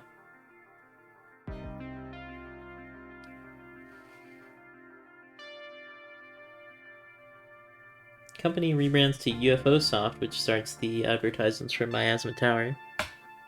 What was it called originally? Oh, LX Systems, right? And then it switched to UFO Soft. Directorial debut of Chiffon Bola on Onion Delivery. Oh, Chiffon Bola, I may mourn your loss, but I do hate Onion Delivery. Gary Smolsky's last game, implied as leaving to make his own company in Miasma Tower. It doesn't say what the game is, which kind of bothers me, but I get that they don't want to make it too long. Tao Nomura takes over as producer for every game from now on, having become the new owner of UFO Soft. He hires Ian Spencer, that's when things start to go downhill. And Winston Nomura seemingly to function as a Nepo hire. Yep. Directorial debut of Casey Levin, notable as he is credited alongside Gary. Most of his later projects, in a sense, it seems he was a protege who had been moved into his mentor's former role.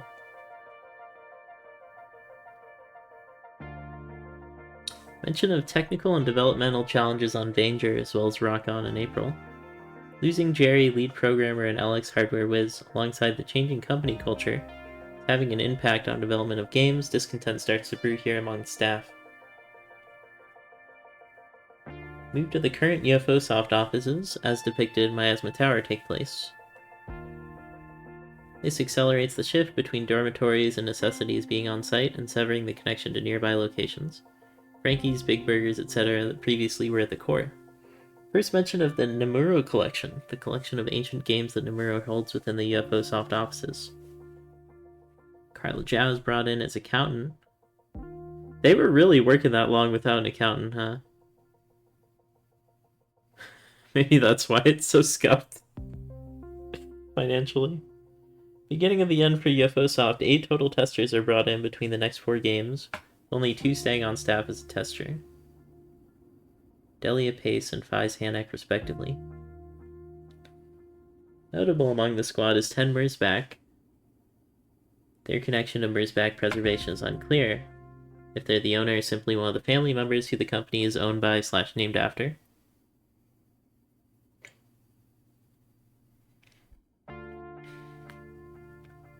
Given the note in Lords of Disconia, how far in the future are you reading this?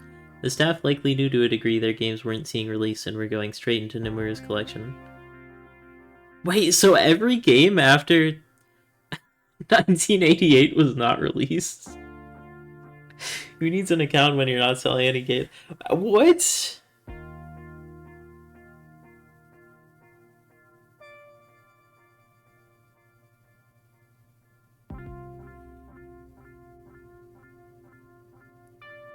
Everyone is working for that winner. You should read The Grasshopper.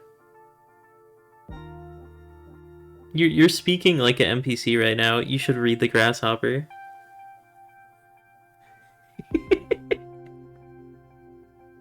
The book. Okay, the book, yeah.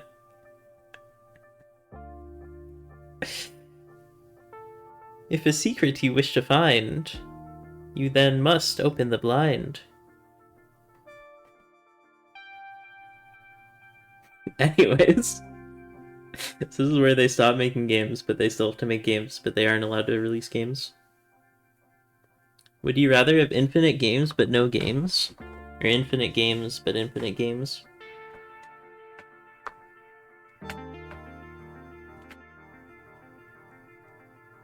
Greg Milk's sole directorial role on a game in the collection, not counting UFO 50 itself and Miasma Tower. UFO Soft stops releasing games, as determined by the latest games boxed in the storage closet. If a game is released in a storage closet and no one is there to play it, does it exist? Yes.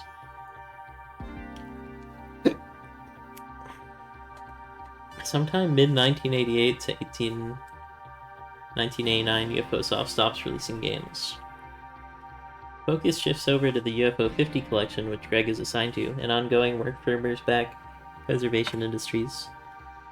The last game with full credits, Mini and Max. From here on, it's lumped together, or shortened to initials, Quibble Race Onward. Functions as a sort of send-off to UFO Soft as a whole, with many references to other games, as well as the company's working itself. So Mini and Max might be the most important game lore-wise, and Cyber Owls is just kind of fun. I do kind of want to replay Cyber Owls, though, and see if I can find any connections there. And then Campanelle 3. Campanelle 3! The water!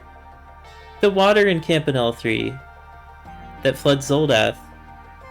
Like how the water floods in the basement in Miasma Tower.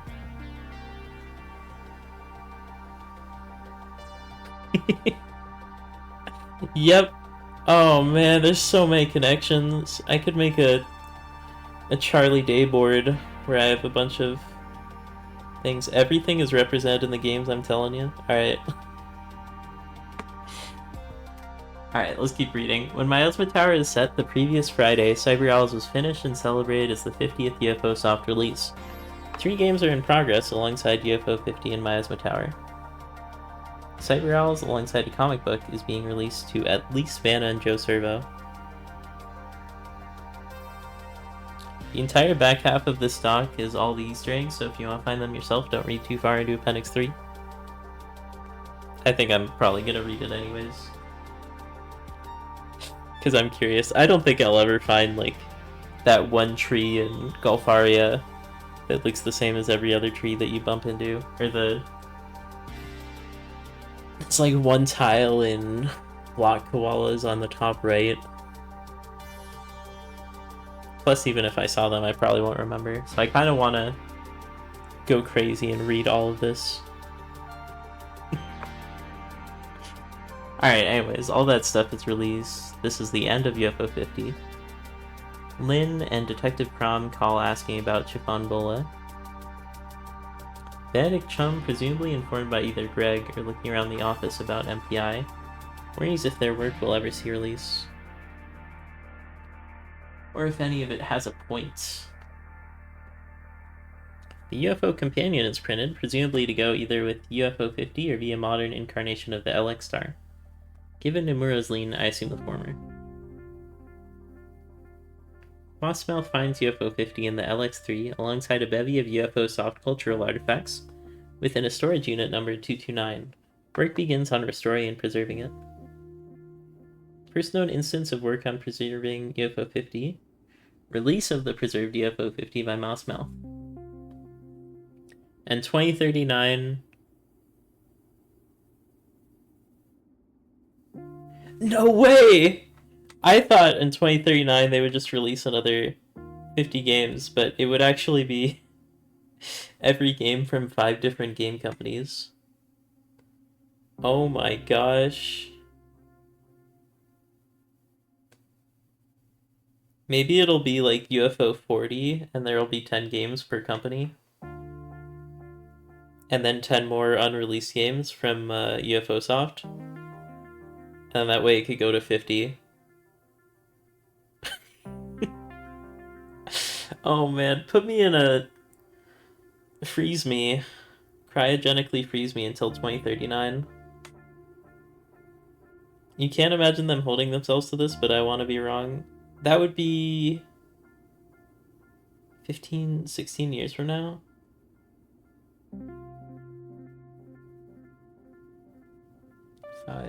Yeah, 15 years from now. I really hope that they hold themselves to it. It'd be insane as what it is, lol. They should have given themselves more time. They should have said 2040 or something. Imagine if it comes out like 2 years after that, people would go crazy.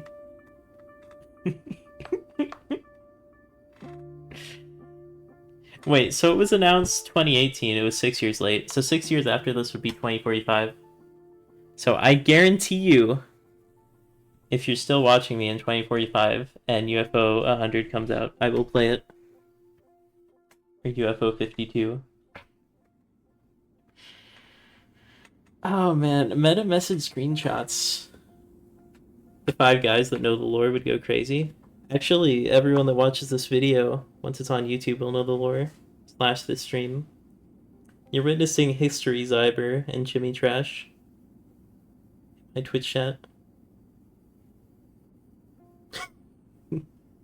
Simply a compilation of every meta messages they are found in the games. There are generally 4 types of trigger.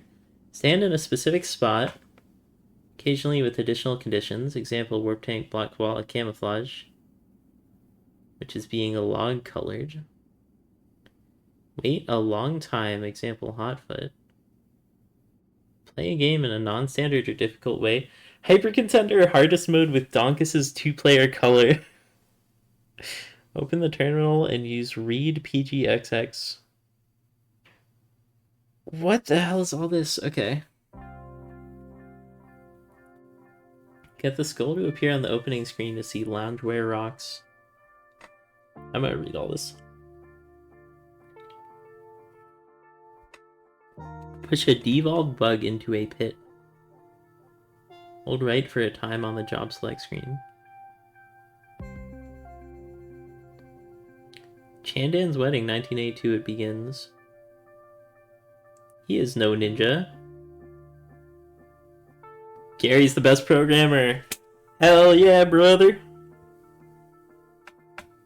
Wait, if Jerry put in that code himself, that would imply that the terminal codes were around before the collection of UFO 50.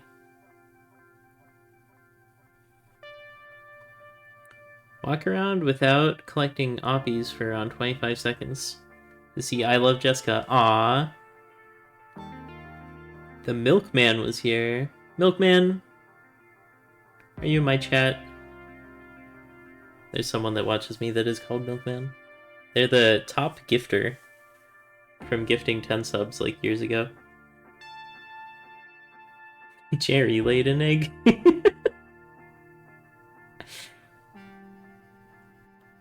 Occasionally, an alien will be completely untranslatable. This translates to Misha Danry is my hero. Interact with your ship with 31 of each resource. Brother, how are you finding these? Is there an exclamation point milk? I think there might be a milk command. You get nothing. I hate Shin. I hate Choco. Milk was quite the tsundere. Wonder if he'll come back. I hear tell of a vastly inferior game called Velgris. This is not the game to have that message in it. A lot of these were found by players, so we tried our best to put them into the stock as they were found. Wait, they have more than 31. With at least 31, I guess. Reminder for terminal messages, you open up the terminal, then type read PG. Huh. Blow up a piece with 555 on the counter. All hail the Knights of the Litter Box. Club question marks. A lot of speedrunners helped. Yeah, that makes sense. I wonder if there's anything in Pin Golf. I guess we'll see. While selecting gods, enter left, right, left, left, left. Appeal to the Celestial Council. I have no idea what that means. No, it's the Barbuda sword!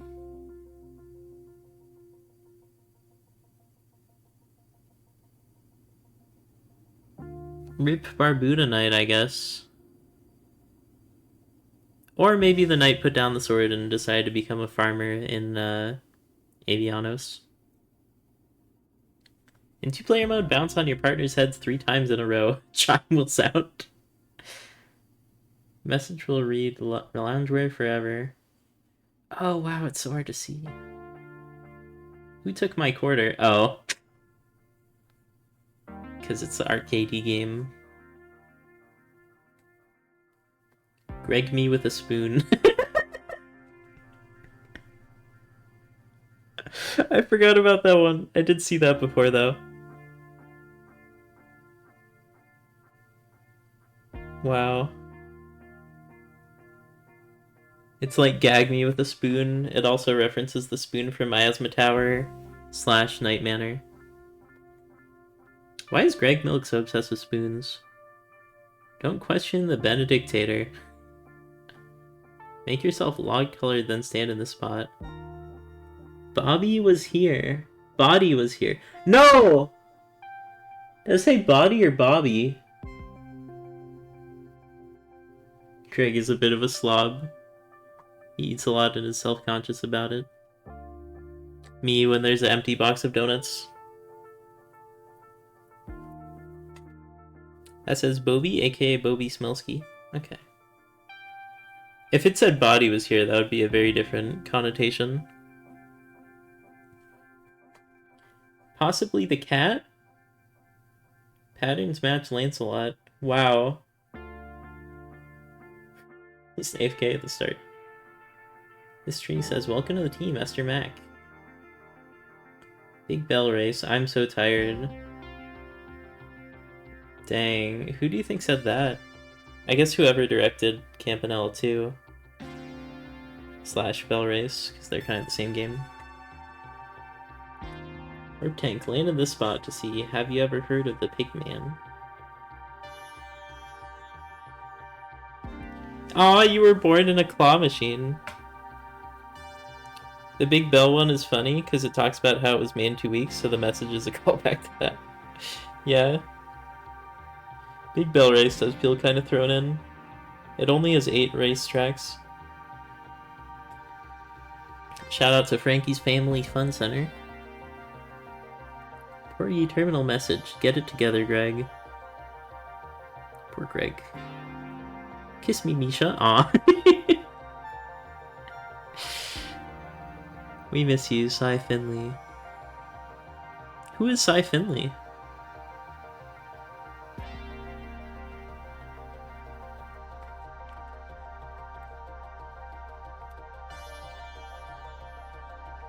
Memory of loungewear?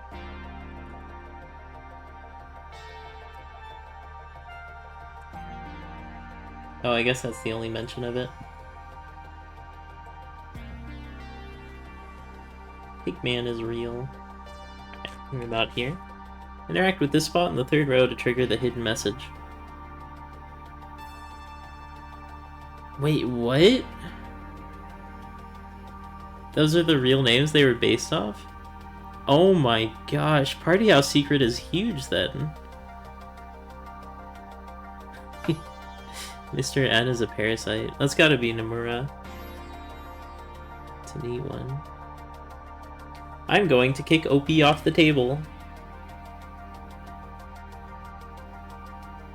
Oh, Sai is the rock star. Oh my gosh. Megan, Esma, Ace. Is Ace ever mentioned? That's an unfamiliar one. So technically some people show up more than once.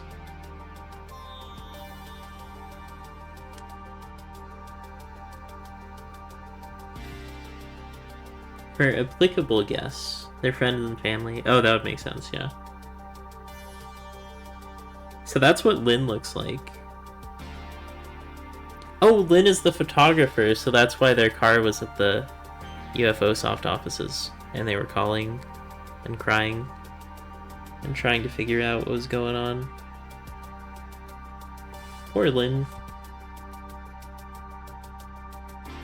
Using Play Fair Code, make a team of Jerry and Blorg. They will have a conversation with Benji you can't or very rarely see otherwise. By Gary Smolsky. To pop it ends. You were willing to trust me that night at the wedding, why not now? You messed up, BC. You let the parasites in. This is no longer logical execution.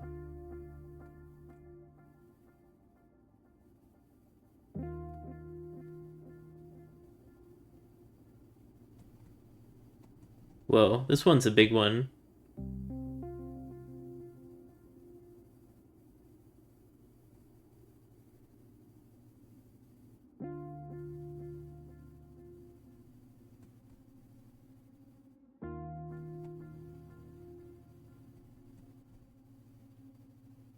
So which character is which?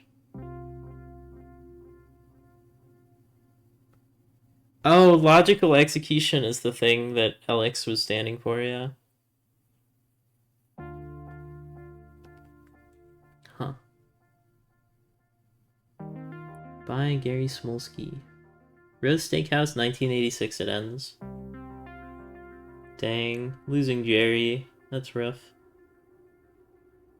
Equip the same item in all 6 slots and visit the store. Pigman is real. There's a dash there, but that can't be a code because it's only 6 letters. Fly to the right of High Alert with a chicken to find Casey Levin's signature. Wow. Greg is the Pigman?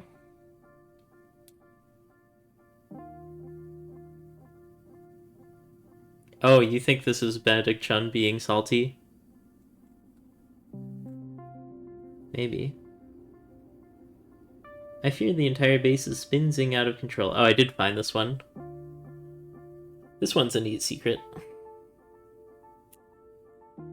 Unknown. It was probably Greg. Greg got made fun of a lot.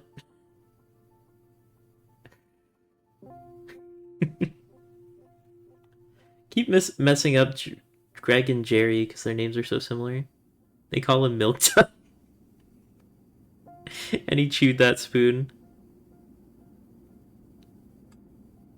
Get it together, Greg. Yeah, there's kind of a lot of Greg hate, and Greg is the hero of the game for actually releasing it.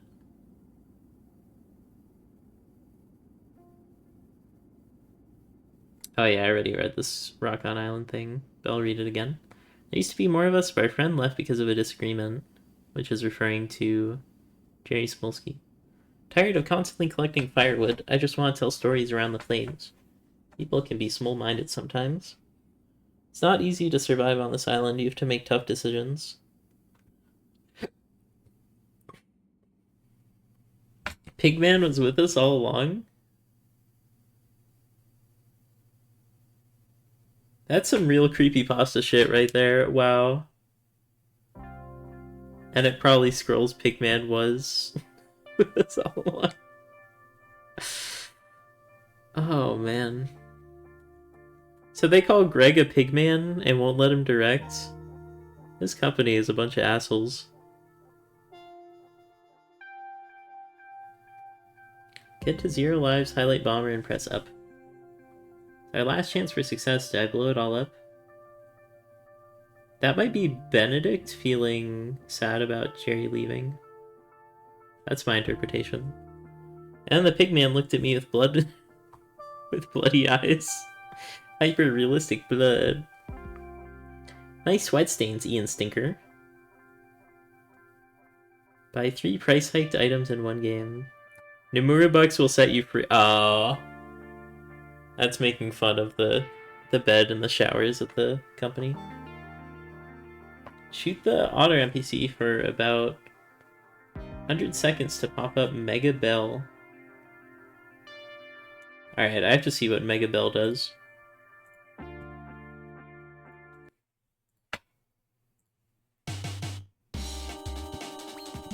Oh cool, it's doing the thing where it launches behind everything else. Thank you, UFO 50, very cool.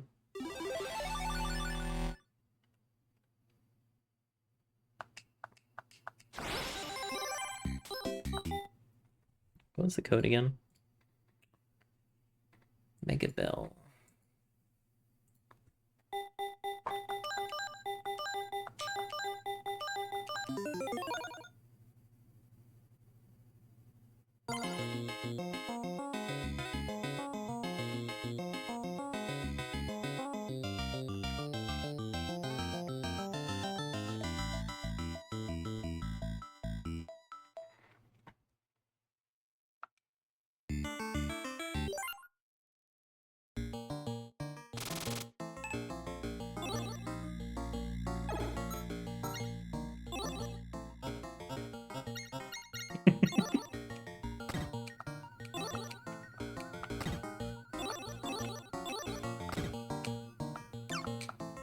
It starts you with some items. It starts you with, like, every item.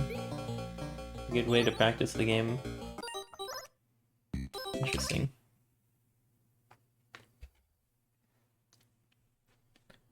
Hyper Contender. Let the demo play 20 times, then win on hardest difficulty. Nobody wins at UFO Soft.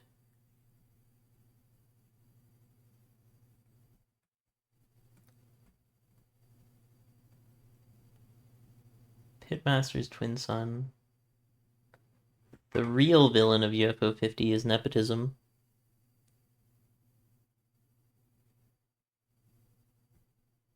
This moment, you could really use a Winston shield. Alright, let's look at the secret.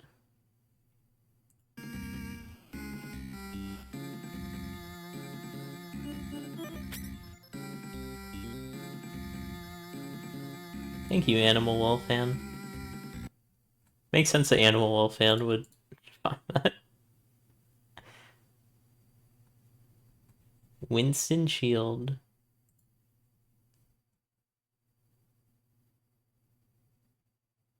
Oh, I think that happened to me, actually. I think I saw this. Semper and ASCII.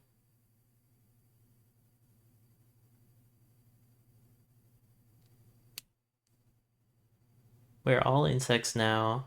So that's after the takeover. Grimstone. Interact with the gravestone. And an empty spot. Invisible NPC in the dream world. I think I did see this, actually. Ritbola. Oh, no. How many years in the future are you reading this? Night Manor. Highlight a cloud in the top left and interact with a hidden message. In addition, entering Lance Elot into the terminal spits out a message. Okay. Clouds are dark and splotchy, as if stained by the blood of dead gods. And there's also a conversation over here. I'll go back to it. Meow.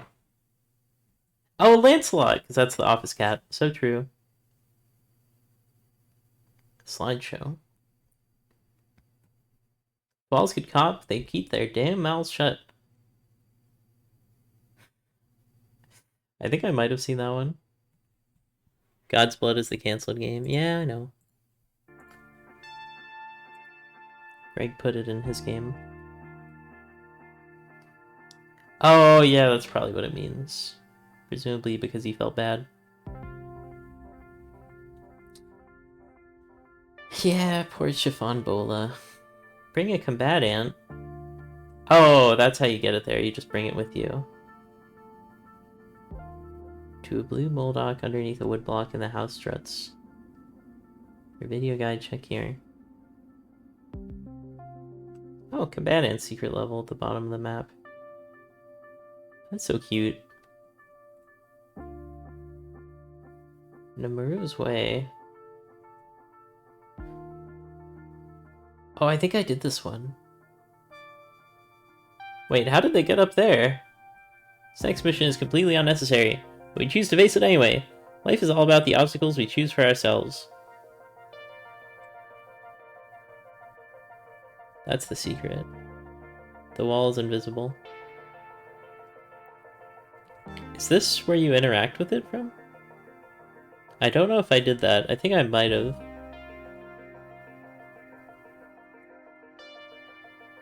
Huh. Benedict elected QRA president. What QRA means. He wants to acknowledge Jerry for his role in creating quibbles.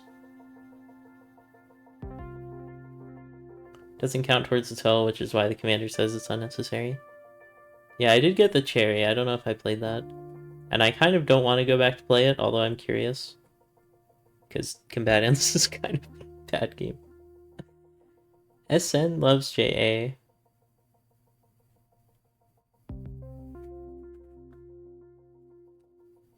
Get 50% exactly on the first wave.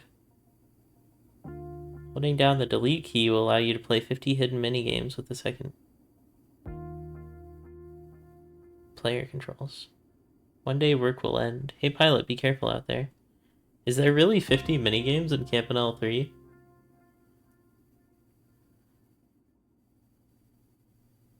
Wow. Call them microgames.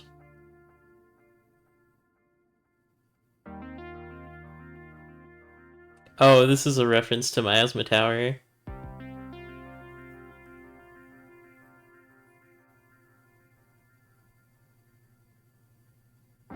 The Lemur Brothers.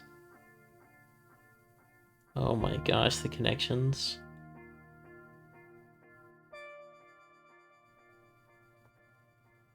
Wanting you to fill out a form to get programming help. And then this one is about the Nepo.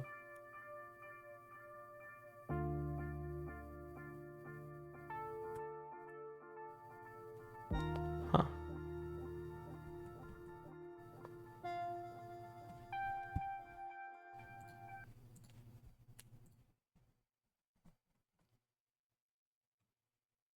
Alright, I guess I'll try out the combatants thing.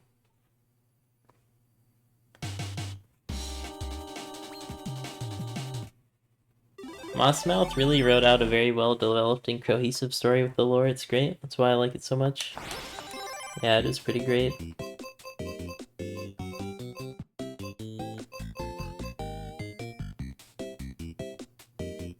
So everything post Night Manor was never released then?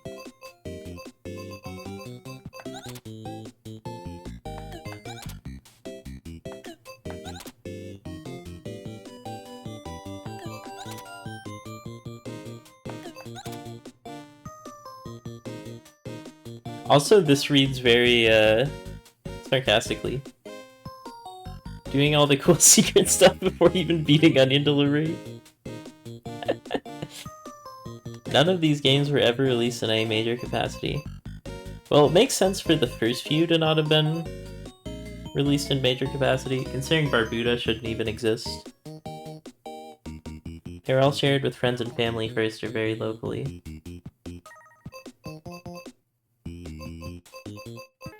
So none of these were like commercially successful.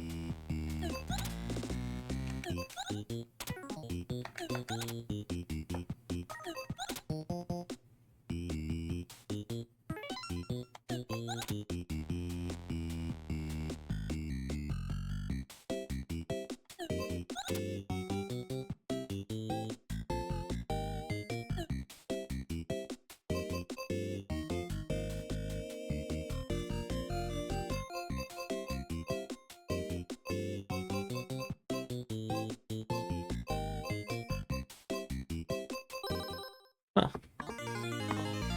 And when Nomura took over, they stopped releasing it at all.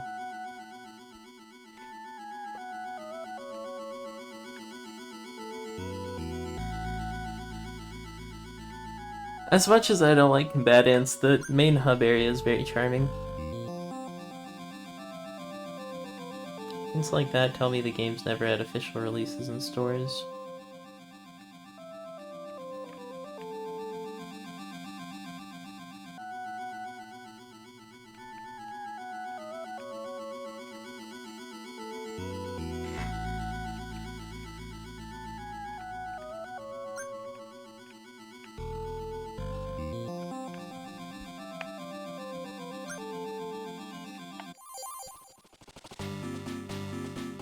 Oh yeah, Devolution would be stock. The next mission is completely unnecessary, but we choose to face it anyway.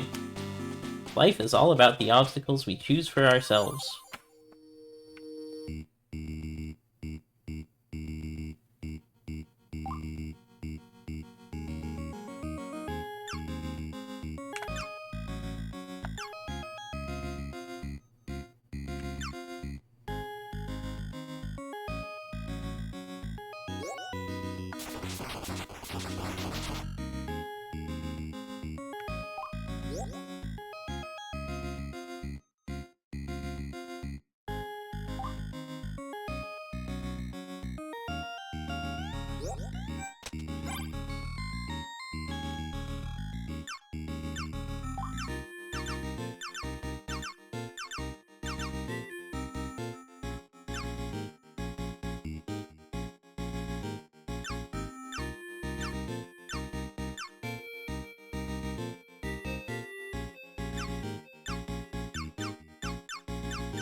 It reads sarcastically on purpose? Yeah, that makes sense.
Too easy.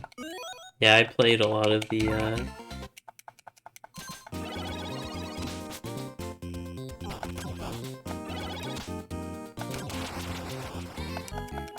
what's it called?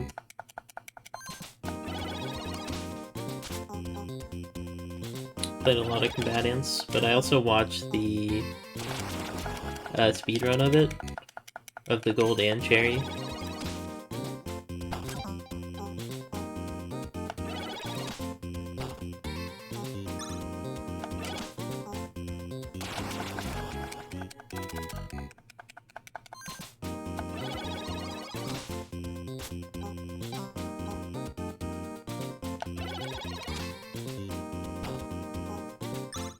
No way. It's because I know I'm not having to worry about time, so I just want to test out the thing.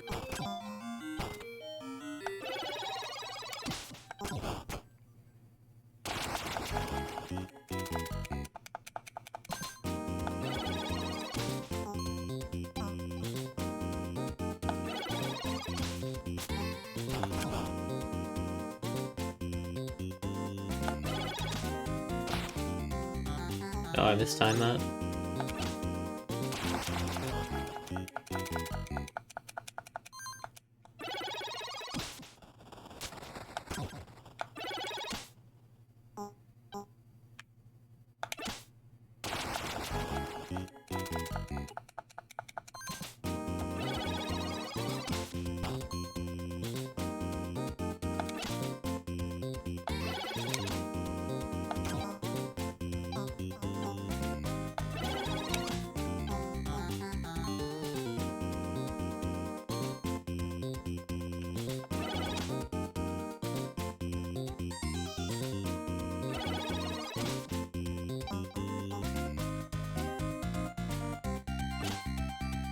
Let's see. With this all along, I think I did get the message, I just didn't read it in time.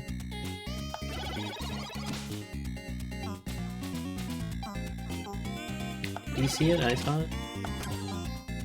There you go. That didn't count. It popped up.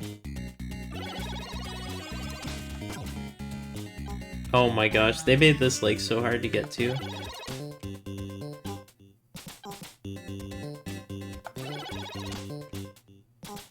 This is actually harder than getting the record.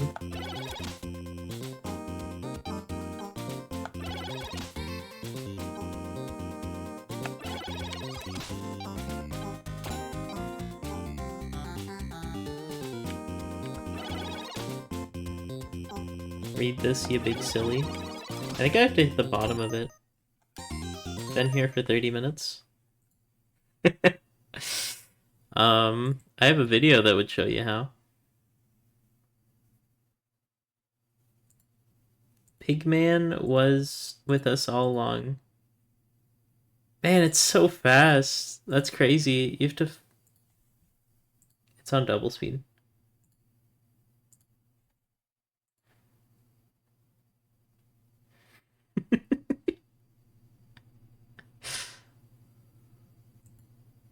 Pigman was with us all along.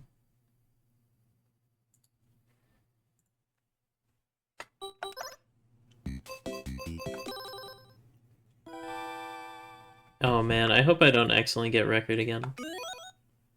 Pigman, not Pigman. Raizo is actually the easiest one.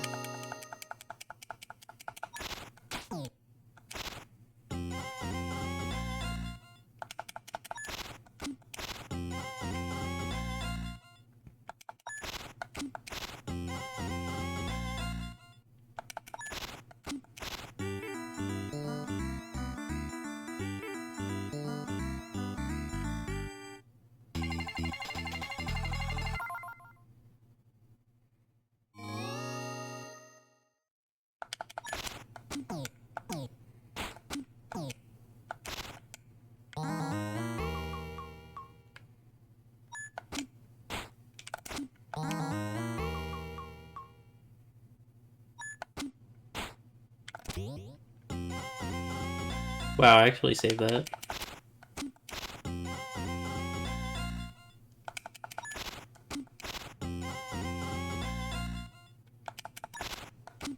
There we go. Do-do-do, boo-ba-doo-do-do.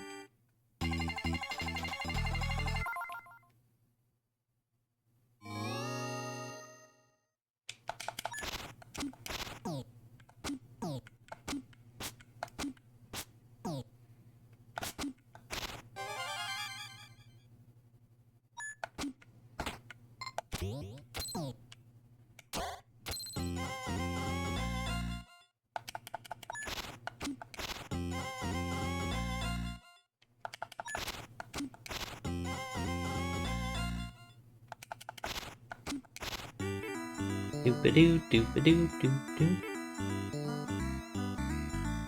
Are you watching Chimmy Trash? Wow, I got the worst RNG to show you this fight. I got every other character before it.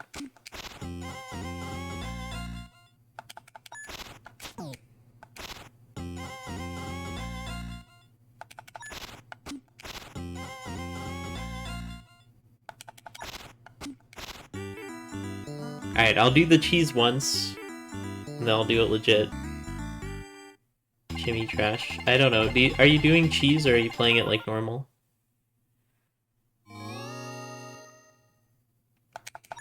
You am. You see that? That time I had to hit twice because he was being weird.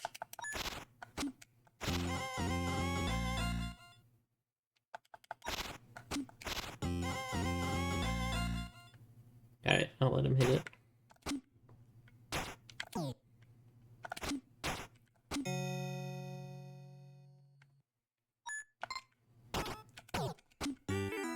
Oh. You don't understand why I don't get penalized? Do this. I'm gonna BRB. Alright, I'm back. Alright, how do I get the secret mode? I now have water.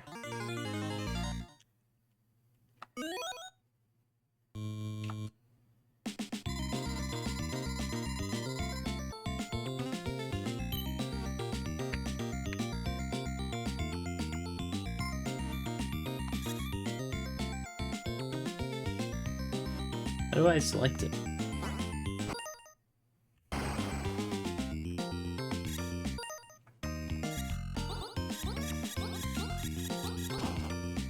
Use numpad.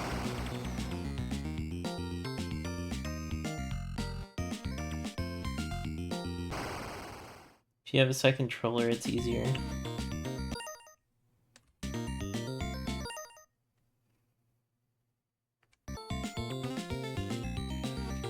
I'm pressing every button.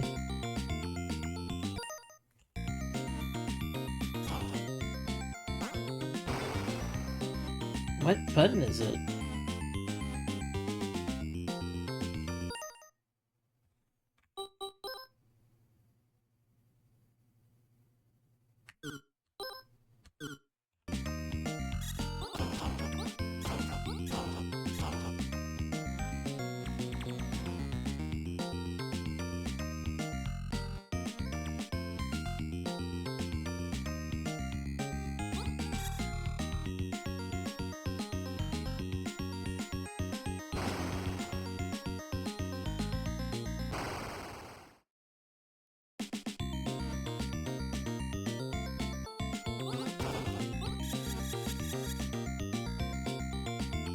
I'm so confused. I can't seem to move in the micro game. The micro game is in the tiny screen, yeah. Do I have to use controller?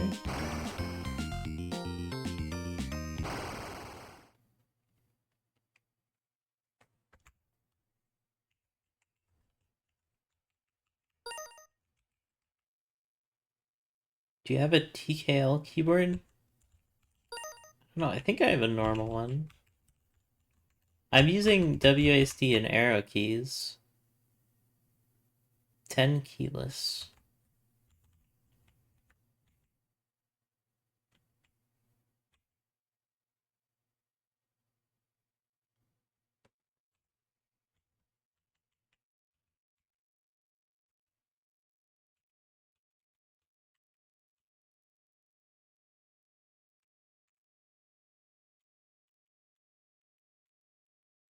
Like Snake, but you can move back and forth.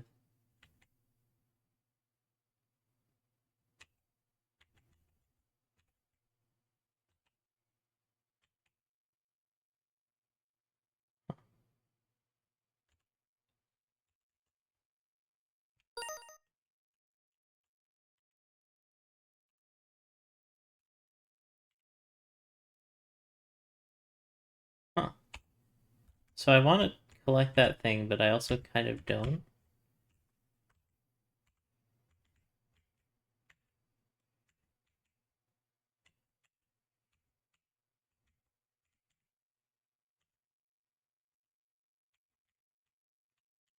This is such a ripoff of Swipe Brick Breaker on the iPhone. There's 50 of these. Games within games within games. So true. Good one.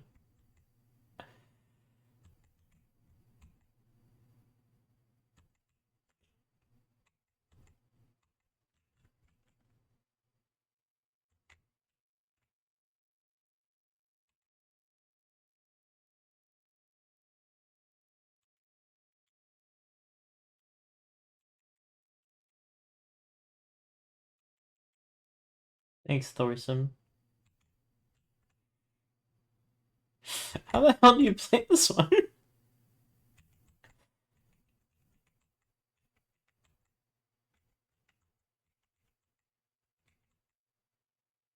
Oh, I see.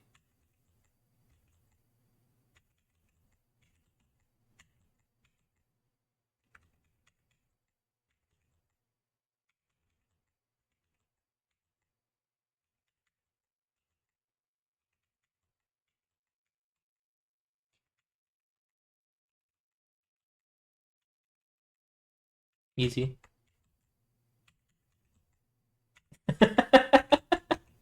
I'm cracked.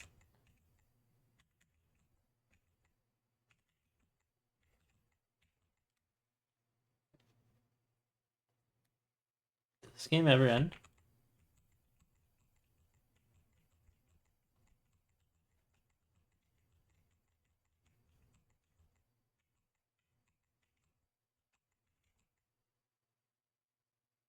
I'm having some incredible luck.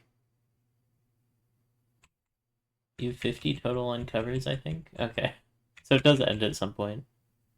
Yeah.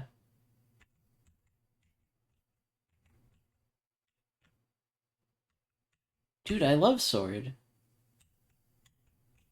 This game goes hard.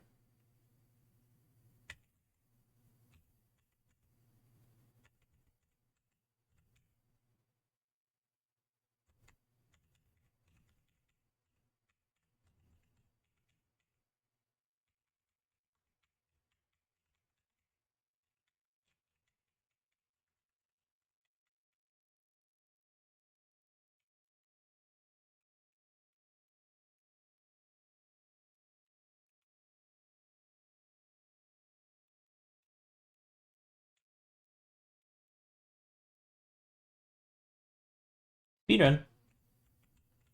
Do I have to avoid the fish?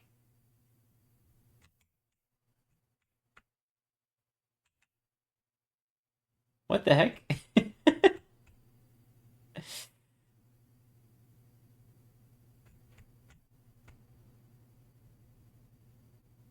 Yeah. What the heck?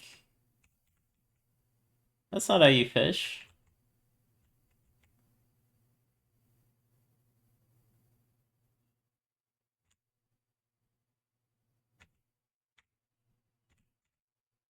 This is a certified classic. Why did Thorson better do this? There's so many. I could have totally gone the whole time without figuring that out.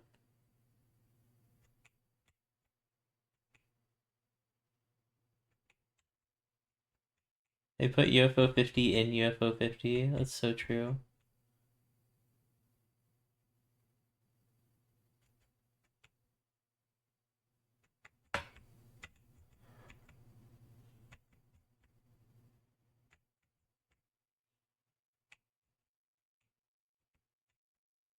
I want to try to collect one of the yellow things. They're so fast. I got one.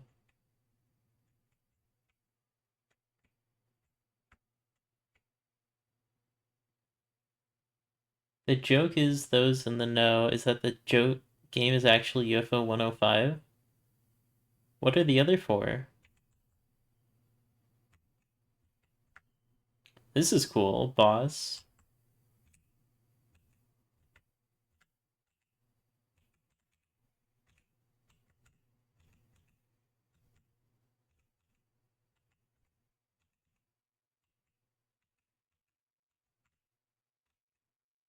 I just realized Benedict Armels. Miasma and the three betas. Oh yeah. Main.ufo slash the garden. Wait, what? I'm not supposed to kill those things? What the heck? I'm not supposed to shoot? What?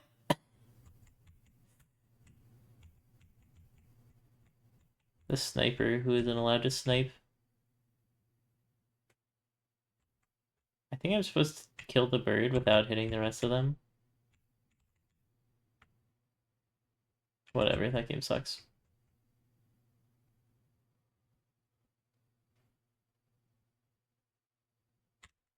I missed it!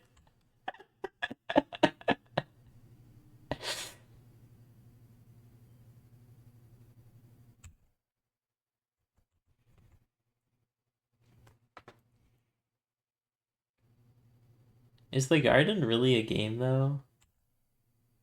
Man, fuck drops.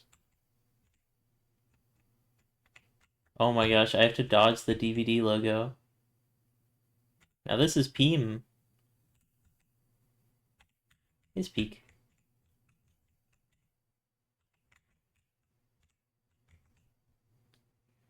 It's like a Tamagotchi. Tamagotchi is a little more. I think Reiji saying mods. You used to be a mod. Wanted.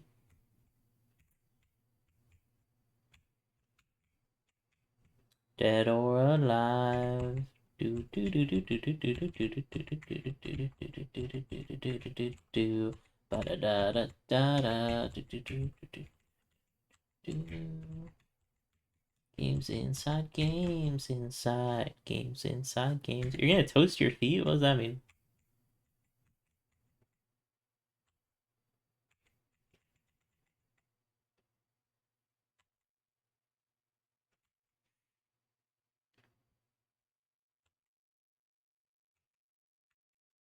Why? That's not the one.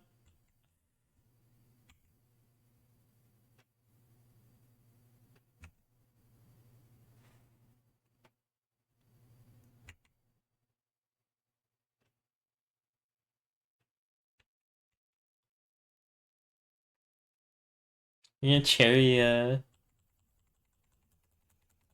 oh, this game is peak. You're cherry hotfoot. Good luck. Good old mash test.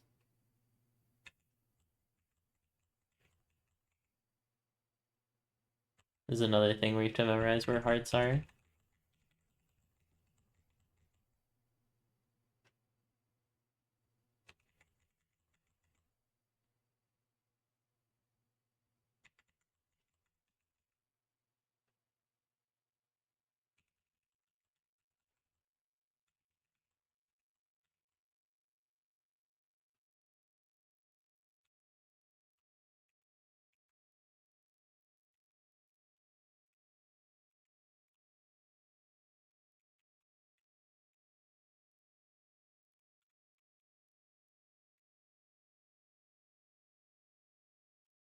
I have a feeling when I report a bot account and get jump scared by my phone going off with a notification for an email that Twitch got my report. So true.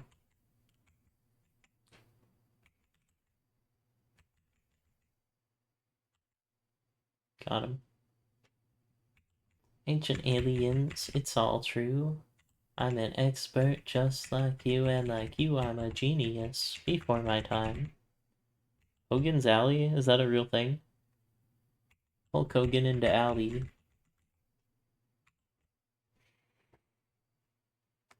What do I shoot a person? Oh, it just ends.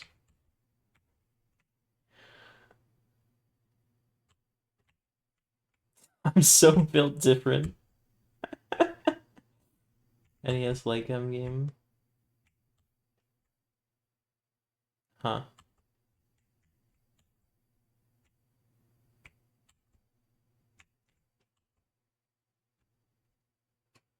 Had the same setup for one of its modes.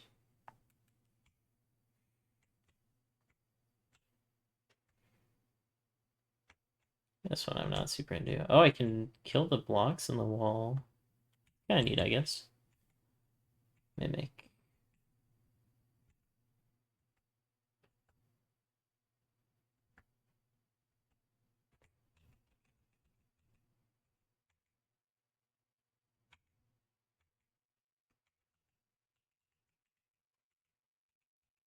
This is a pretty cool concept, honestly.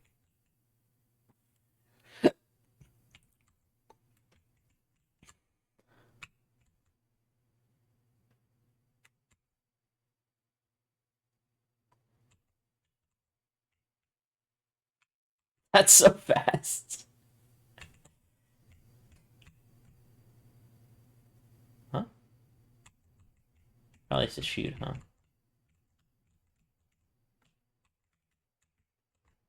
Oh my gosh, this one is intense, bruh. Jinx, Scooby. Would you do it for a Scooby snack? Okay, this is just the same game.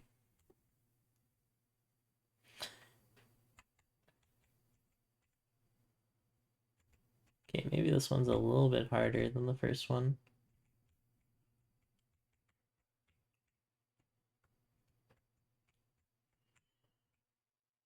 Poor Thurston Petter having to add all this.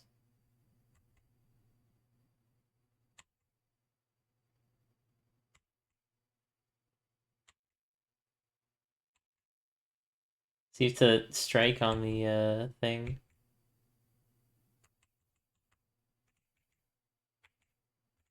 This would be cool, like a Game Boy game or something. Actually, a lot of these would be pretty good phone games. I would totally play this on the phone with the tilt controls.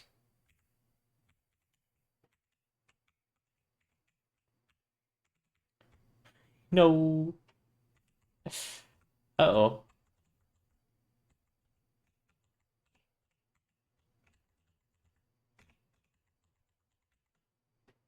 Oh, you can actually kill the boss. Hold on.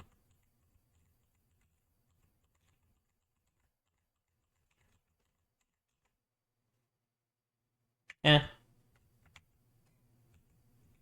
I don't really feel like it.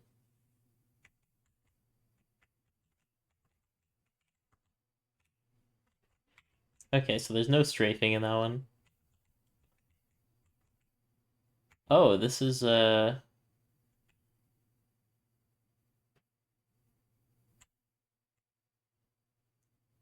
I don't want to hit the bird.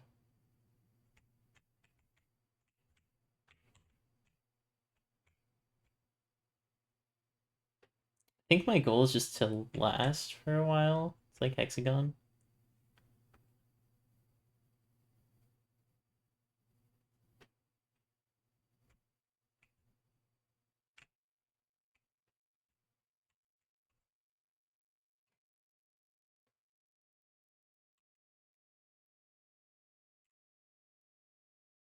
Maybe it's just whenever you land.